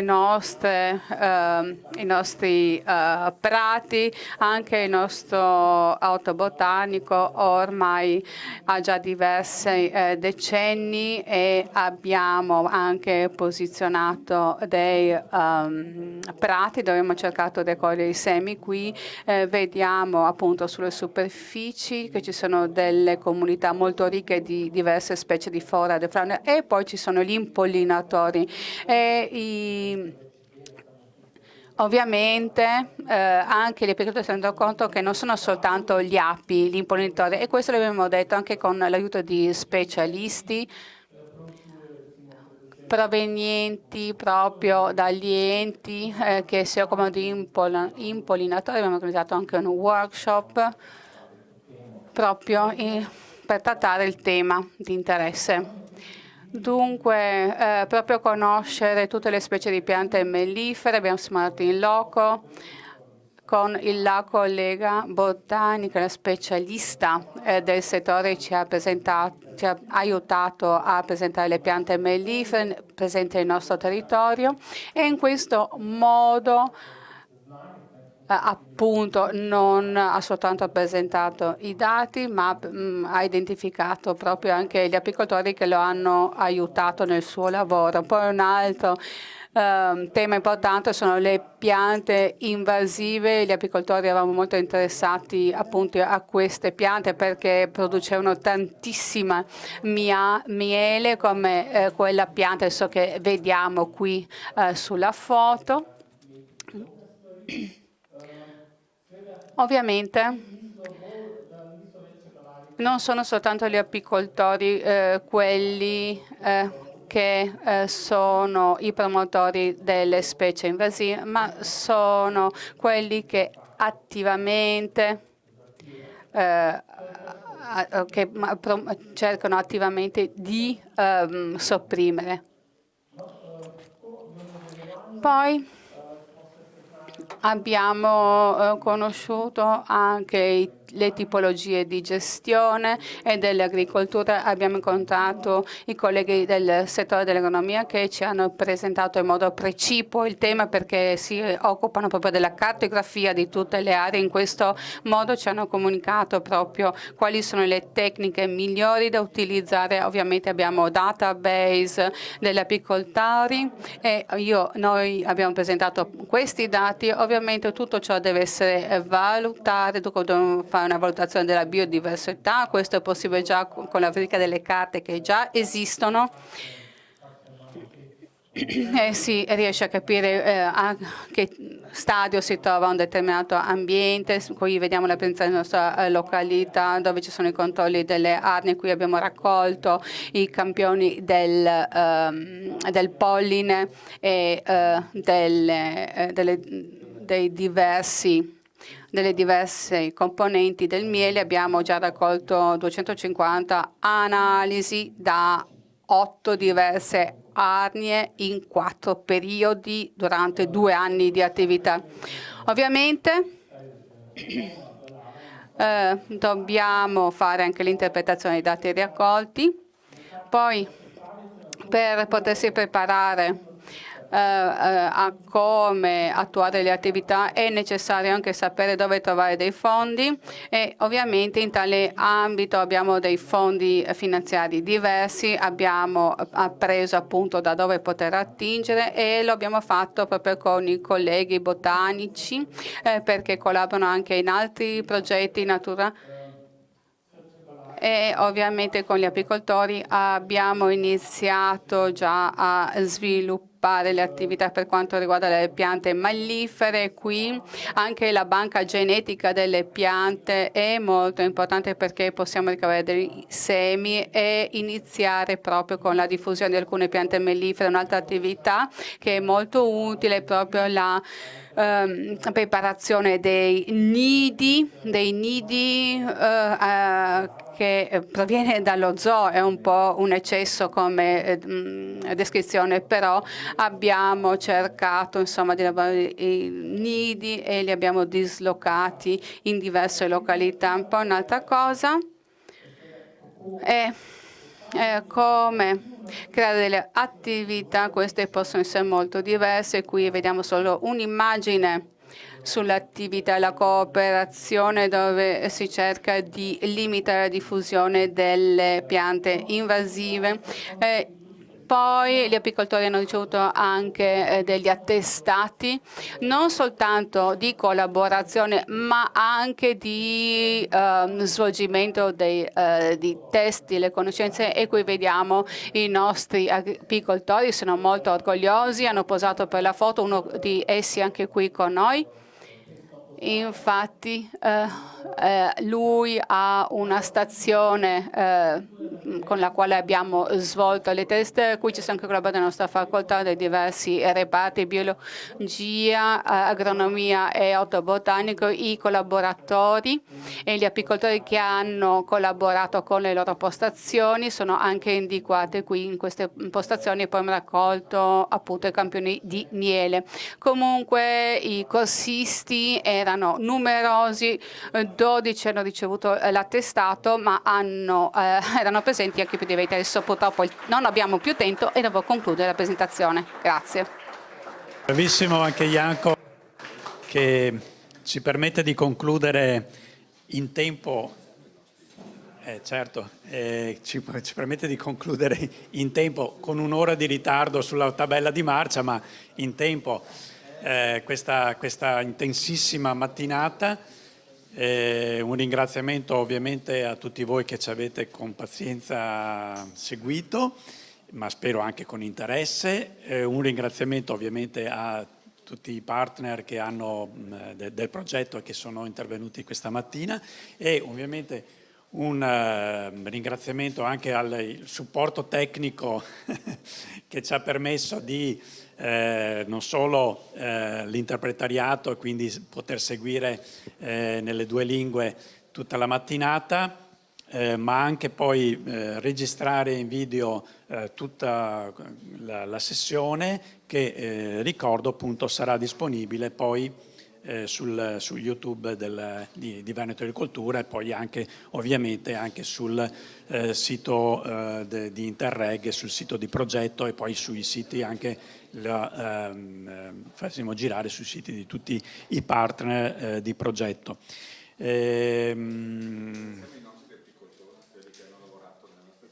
Giusto?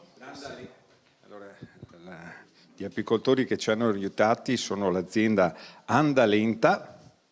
Stanno accelerando però dopo la fine del progetto. E Alessia Marchitiello è la titolare dell'azienda Andalenta che ci hanno ci hanno aiutato e hanno seguito tutte le diverse richieste reiterate per cercare di tarare al meglio il progetto, e quindi Martino non doveva esserci, ma non doveva, allora chiedo scusa, e dobbiamo ringraziare moltissimo il dottor Martino Rasera, che è stato l'uomo selezionato è l'uomo tecnologico selezionato per seguire il progetto e che ha consentito di fare i grafici che noi abbiamo presentato. Allora, possiamo dire un'altra cosa, che c'è una marea di numeri dietro tutto quello che avete visto, che saranno resi disponibili nel sito del progetto, quindi siccome adesso si chiude il progetto e tutto verrà messo a punto, validato e prodotto ulteriormente, oltre a quello che avete visto oggi, compresa l'app che diventerà disponibile sempre di più, è un itinere, abbiamo fatto un investimento perché dopo prosegua la cosa in futuro, il senso è questo, altrimenti che se stai buttai via, si dice in dialetto veneto. Quindi avrete modo di avere tutto man mano, se avete voglia, seguendo il sito di progetto. Ci spostiamo ora, se volete, per mettere anche qualcosa sotto i denti, e poi non si mette i piedi sotto a toia, ma però si muove mandibole. Ok, arrivederci a tutti.